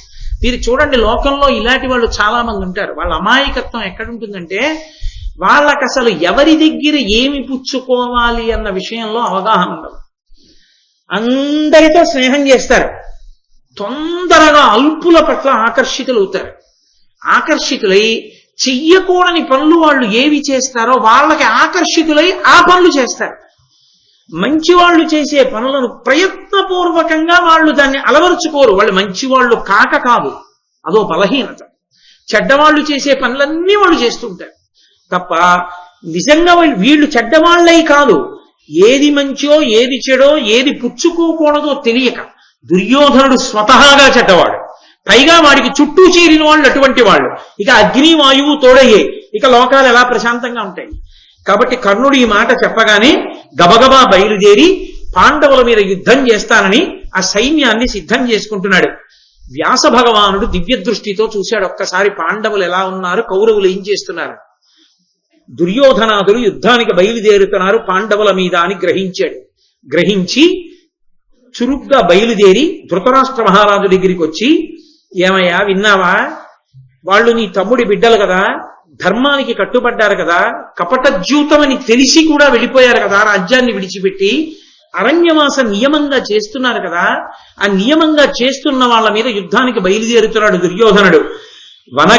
వనగతులని వారలపై జని భంగము వంది రాగ సమకట్టెడు నీ తనయుడు కావున నీవాతని వారింపు మది అనుచితమని నిన్. నీ కొడుకు వాళ్ళ మీదకి యుద్ధానికి వెడదాం అనుకుంటున్నాడు, కానీ వెడితే వాళ్ళ చేతిలో వీడే చచ్చిపోతాడు, ఎంత సైన్యం ఉన్నా. వాడు సామాన్యులు కాదు. ఇప్పటికైనా బుద్ధి తెచ్చుకుని యుద్ధానికి వెళ్ళొద్దని చెప్పవయా. ఇచ్చిన మాట ప్రకారం వనంలో ఉన్నటువంటి పాండవుల మీదకి యుద్ధానికి వెళ్ళడం ఏమిటయా? ఇప్పటికైనా నా మాట విని దుర్యోధనుడు యుద్ధానికి వెళ్ళక ముందే కబురు చేసి ధర్మరాజు గారిని పిలిపించి ధర్మరాజు గారికి పట్టాభిషేకం చేసి ఈ ధరామండలం అంతటికీ ధర్మరాజు ప్రభువు అని ప్రకటించు. ధర్మరాజు రాజ్యం చేస్తుంటే దుర్యోధనుడి కుతంత్రం పారదు.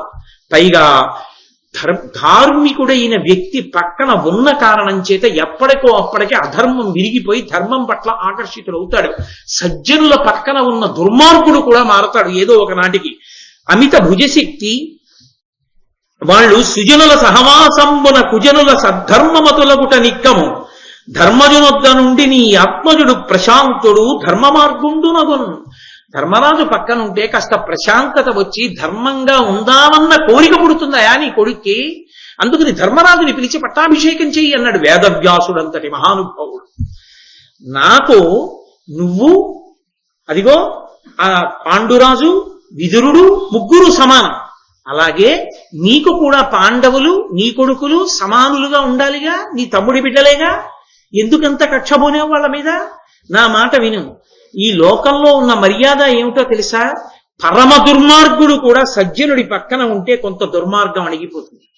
రామకృష్ణ పరమహంస ఒక మాట చెప్తుంటారు, ఏనుగు అలా వెళ్ళిపోతూ ఉంటుంది. దానికి ఏం అవసరం? అక్కడ పాకిన జాజి తీగని తొండం పట్టుకు లాగేస్తుంది. అదే పక్కన మామటి నడుస్తున్నాడు అనుకోండి, అది ఇలా తొండం ఎత్తుదామని ఎత్తుతుంది. మామటి అంటాడు, ఇలా దింపేస్తుంది. మళ్ళీ ఇటు ఎత్తబోతుంది, అంటాడు, మళ్ళీ దింపేస్తుంది. కొంతసేపు అయిన తర్వాత తొండం ఎత్తితే అంకుశం పెట్టి కొడుతున్నాడు, అందుకని ఎత్తదు, ఇలా ఊపుకుంటూ వెడుతుంది. దానికి నిలకడ ఉండదు ఏనుగుకి, అది ఇష్టం వచ్చినట్టు కదిలిపోతుంది. కదిలిపోతుందని మామట ఏం చేస్తాడంటే ఏనుగుని నిలబెట్టి దాని ముందర రెండు కాళ్ళ ముందర అంకుశం పెడతాడు, పెట్టి కూర్చుంటాడు తన పక్కన వాళ్ళతో మాట్లాడుకుంటూ ఉంటాడు. దీనికి దాన్ని దాటాలని ఉంటుంది, కానీ దాటి వెళ్ళదు అంకుశాన్ని. మామటి మీద ఉన్న గౌరవం పక్కన ఉన్నాడు, అందుకని వెళ్లకుండా ఏం చేస్తుందంటే ఆ అంకుశానికి యువతలే తలని తొండాన్ని ఇలా ఊపుతుంది అడ్డంగా. మీరు దేవాలయాల్లో చూడండి, ఏనుగుల్ని ఇలా ఊపుతాయి. ఇంకా దానికి ఓ 2 అడుగులు వేసేయాలి, ఎలా అయినా వెళ్ళిపోవాలనిపిస్తోంది అనుకోండి, ముందు కాలు ఎత్తి ఇలా అని వెనక్కి తీస్తుంది. భూమికి మాత్రం తగలనివ్వదు, దాటదు, ఇలా అని వెనక్కి తీసేస్తుంది, ఇలా అంటుంటుంది. మీరు చూడండి, తప్ప అంకుశం దాటదు. అంకుశం మామటి ఉన్నంత కాలం, అంకుశం ఉందంటే మామటి ఉన్నాడని గుర్తు. అంకుశం మామటి ఉంటే ఏనుగు లొంగుతోంది. సజ్జనుడు పక్కన ఉంటే దుర్జనుడు ఎందుకు లొంగడు? లొంగుతాడు, మారిపోతాడు. ఇది లోకంలో లక్షణం ధర్మరాజా. ధర్మరాజు ప్రభు అయితే దుర్యోధనుడిలో మార్పు వస్తుంది. వ్యాసుడు చెప్పాడండి, వినలేదు ధృతరాష్ట్రుడు. కాబట్టి నా మాట విను. నీ పుత్రుడి మీద ప్రేమ నీకుందంటున్నావు, మరి పాపం వాళ్ళ తల్లిదండ్రులకి ప్రేమ ఉంటుందిగా. కుంతీదేవి బిడ్డలకి, కుంతీదేవికి బిడ్డల మీద ప్రేమ ఉండదా? పాండురాజు ఏ లోకంలో ఉన్నా ఆయనకు ఉండదా? ఓ ధర్మరాజా, పూర్వం ఒకానొకప్పుడు కామధేనువు ఇంద్రుడి దగ్గరికి వెళ్ళి ఏడిచింది. ఎందుకు ఏడుస్తున్నావు అని అడిగాడు. నా సంతానం ఉందాయా? లోకంలో ఎద్దులు కొన్ని బలహీనమైన ఉన్నాయి, కొన్ని బలమైనమైన ఉన్నాయి, రెండూ నా బిడ్డలే. బలమైన ఆ ఎద్దుని కాడికి ఒక పక్క కడుతున్నారు, బలహీనమైనటువంటి ఎద్దుని ఒక పక్క కడుతున్నారు. బలమైన ఎద్దు గబగబా వెడుతుంటే బలహీనమైన ఎద్దు లాగలేక ఇబ్బంది పడుతోంది. అందుచేత నా బిడ్డలకి కలిగిన కష్టాన్ని నివారించమని అడిగింది. ఇంద్రుడు నవ్వి, ఇద్దరు నీ బిడ్డలేగా, నా దగ్గరికి వస్తే ఏం చేస్తానన్నాడు. అలా కాదు, నా బిడ్డలే అయినా ఒకడు కష్టపడి ఒకడు సుఖపడితే నేను చూడలేకపోతున్నానంది. అంటే అప్పుడు ఇంద్రుడు వర్షాన్ని కురిపించి ప్రత్యేకంగా మేత మేసి అవి బలాన్ని పొందేటట్టుగా చేశాడయా. ఎద్దుల విషయంలో ఒక కామధేనువు వెళ్ళి ఇంద్రుడిని అలా అడిగింది, నీ బిడ్డలు కారా? నీ తమ్ముడి బిడ్డలు నీ బిడ్డలు కారా? నీ బిడ్డలు వాళ్ళ బిడ్డలు నీ బిడ్డలైనప్పుడు ఆ బిడ్డలంత బాధపడుతుంటే సంతోషిస్తావా? పిలిచి చెప్పద్దా దుర్యోధనుడికి? పిలిచి చెప్పు ధృతరాష్ట్ర. ఆయన నడుని చెబితే వింటాడా? మీకు అవకాశం ఉంటే మీరు వెళ్ళి చెప్పండి. అది ధృతరాష్ట్రుడు. ఎట్టి పరిస్థితులలో పుత్ర వ్యామోహాన్ని విడిచిపెట్టాడు. ఎవరు చెప్పినా విడిచిపెట్టాడు. తానే చెప్తే వినకపోతే వదిలేస్తే భారతం ఉండేది కాదు. అందుకే కుటుంబ యజమాని ఎంత జాగ్రత్తగా ఉండాలో భారతం నేర్పుతుంది. కనుక ఇప్పుడు వ్యాసుడు అన్నాడు, నేను చెప్పడం కాదయా, మైత్రేయ మహర్షి వస్తున్నారు, ఆయన చెప్తారులే నీ కొడుకుతో అన్నాడు. మైత్రేయ మహర్షి బయలుదేరి వస్తూ, పాండవులు కురుక్షేత్రానికి దగ్గరలో ఉన్నారు, నేను వాళ్ళని చూసి వచ్చానన్నాడు. ధృతరాష్ట్రుడు మైత్రేయ మహర్షిని చూసి అడిగిన ప్రశ్న వింటే ఎంత ఆశ్చర్యంగా ఉంటుందో. ఏమని అడిగాడో తెలుసా? అమిత భుజశక్తినంతక సముల పాండుసుతులు ఇందు సౌభ్రాత్ర స్నేహమునకు విచ్ఛేదముగా సమయాతిక్రమము సేయ సమకట్టరుగా. ఓ మైత్రేయ మహర్షి, పాండవుల్ని చూసి వచ్చానంటున్నావు కదా, అమిత భుజపత్తి అంతక సములు ఆ పాండుసుతులు.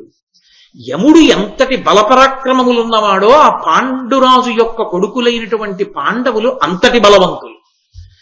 వాళ్ళకంత భుజశక్తి ఉంది కదా అని కొన్నాళ్ళు అరణ్యవాసం చేసి, ఏమిట్రా మాయా జీవితంలో పెట్టిన నెపానికి మనం 12 ఏళ్ళు అరణ్యవాసం చెయ్యాలని ఎక్కడుందని తిరిగి వచ్చేసి యుద్ధం చేయరు కదా, మాట తప్పరు కదా. విసుక్కోకుండా ఎలా అయినా సత్యానికి కట్టుబడి 12 ఏళ్ళు అరణ్యవాసం, 1 సంవత్సరం అజ్ఞాతవాసం చేసే బుద్ధితోనే ఉన్నారా? వాళ్ళు బాధపడుతున్నారని కాదు, వాళ్ళు అలాగే ఉంటున్నారా? వాళ్ళు ఏం బాధలు పడుతున్నారు, ఏం తింటున్నారు అని అడగలేదు. ఎంత పుత్ర వ్యామోహమో చూడండి. సనుదించి మహామునివరుల అనవరతము వారలకు ప్రియంవనరంగ దీవన లీగి చేసి కుశలమా మునుజీశ్వర వారు ధర్మమతియుతులగుటను.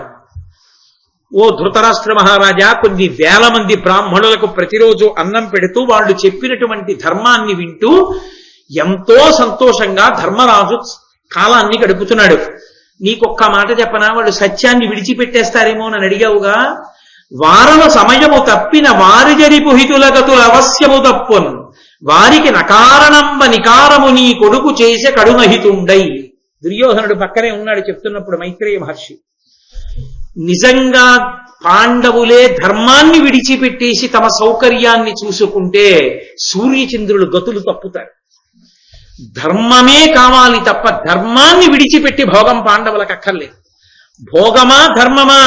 ధర్మమే, ధర్మబద్ధమైన భోగమే తప్ప ధర్మాన్ని విడిచిన భోగాన్ని వాడు అపేక్షించరు. కాబట్టి ఆ పాండవులు ధర్మానికి కట్టుబడ్డారయా, సత్యసంధులు. వాళ్ళు అలా మధ్యలో వచ్చి నీ బిడ్డల్ని చెనకే వాళ్ళు కారు.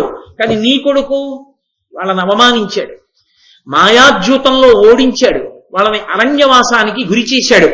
ఇప్పటికైనా నా మాట విని ఆ పాండవులను పిలిపించి చక్కగా కూర్చోపెట్టి వాళ్ళ రాజ్యం వాళ్ళకిచ్చి సంతోషంగా గడపవయ్యా అన్నాడు. ధృతరాష్ట్రుడు ఏమీ మాట్లాడలేదు. కానీ దుర్యోధనుడు తన కాలి బొటన వేలితో నేల మీద గీస్తూ కుడి చెయ్యి ఎత్తి తొడ మీద కొట్టుకుంటూ వెకిలి నవ్వుతూ విన్నాడంటే, నువ్వు చెప్పొచ్చేవాడివి మేము వినేవాళ్ళమా? పాండవులంతా తేజోవంతులా, నేనంత చేతకాని వాణ్ణా అని నిర్లక్ష్యంగా విన్నాడు. మైత్రేయ మహర్షి అన్నారు, చేతకాక వచ్చి నీకు చెప్పలేదు, నీ మంచి కోసం చెప్పాను. నేను మంచి చెప్తుండగా నువ్వు పెడబుద్ధితో వింటూ నేల మీద వేలితో గీతలు గీస్తూ వెకిలి నవ్వుతూ చేతితో తొడని కొట్టావు. సభాయందు పెద్దలున్న చోట, పరస్త్రీలున్న చోట పురుషుడు తొడ మీద చెయ్యి వేసిన చప్పుడు అవ్వకూడదు, మహాదోషం. కాబట్టి తొడ మీద చెయ్యి వేసి చప్పుడు చేశావు. తొడ మీద చెయ్యి వేసి చప్పుడు చేశావు కనుక వచ్చే కురుక్షేత్ర యుద్ధంలో నీ తొడలు 2 భీముని గదాదండము చేత విరిగిపోయి నేలపడేదవుగాక అని శపించాడు. శపిస్తే ధృతరాష్ట్రుడు కంగారు పడిపోయాడు. అయ్య బాబోయ్, అంత శాపం ఇచ్చేశారు నా కొడుక్కి, ఏదైనా శాపావకాశం చెప్పండి, నా కొడుకు అలా పడిపోతే ఎలా? మాట వినకపోవడం ఎంత ప్రమాదానికి ఎడుతుందో చూడండి. అన్ని రోజులు సాగుతాయా? మాట వినకుండా పోతే పెద్దలు ఒప్పుకుంటారా? ఎక్కడో అక్కడ కట్టి కుడిపింది ఇంతమంది పడిన ఖేదం. విదురుడు ఎన్ని మాటలు చెప్పాడో వింటే పోయేదిగా. వినకపోయిన దోషం ఇప్పుడు కట్టి కుడిపింది. మైత్రేయుడు అన్నాడు, కడగి సమబుద్ధి వీనికి కలిగనేని కాదు శాపఫలంబు, అట్లు కాక బుద్ధిహీనుడై గర్వితుండగునేని శాప హవ్యవాహ ఫలంబు వీడనుభవించు. నా మాట విని ఇప్పటికైనా బుద్ధి మార్చుకుని వెళ్లి పాండవుల్ని పిలిచి వాళ్ళకి అర్ధరాజ్యం ఇచ్చి వాళ్ళని పట్టాభిషేకం చేసి తన రాజ్యాన్ని తాను పరిపాలించుకుంటూ సద్బుద్ధితో ప్రవర్తించాడా, దుర్యోధనుడికి నా శాపం వర్తించు. అలా కాకుండా ఇప్పటికీ పెడబుద్ధితో పాండవులు అరణ్యవాస అజ్ఞాతవాసాలే చెయ్యాలి, ఈ ధరణీ మండలాన్నంతటినీ నేనే పరిపాలిస్తానని మంకు పట్టి కూర్చున్నాడా, నా వాక్కు అగ్నిహోత్రం, తిరుగులేదు, నా శాపం ఫలించి వాడి తొడలు విరిగిపోతాయి కురుక్షేత్రంలో. తండ్రి కొడుకులు తేల్చుకోండని మైత్రేయుడు లేచి వెళ్ళిపోయాడు. పెడబుద్ధి ఉన్నవాడు కర్మఫలాన్ని అనుభవించవలసినటువంటి వాడికి బుద్ధి మారుతుందా?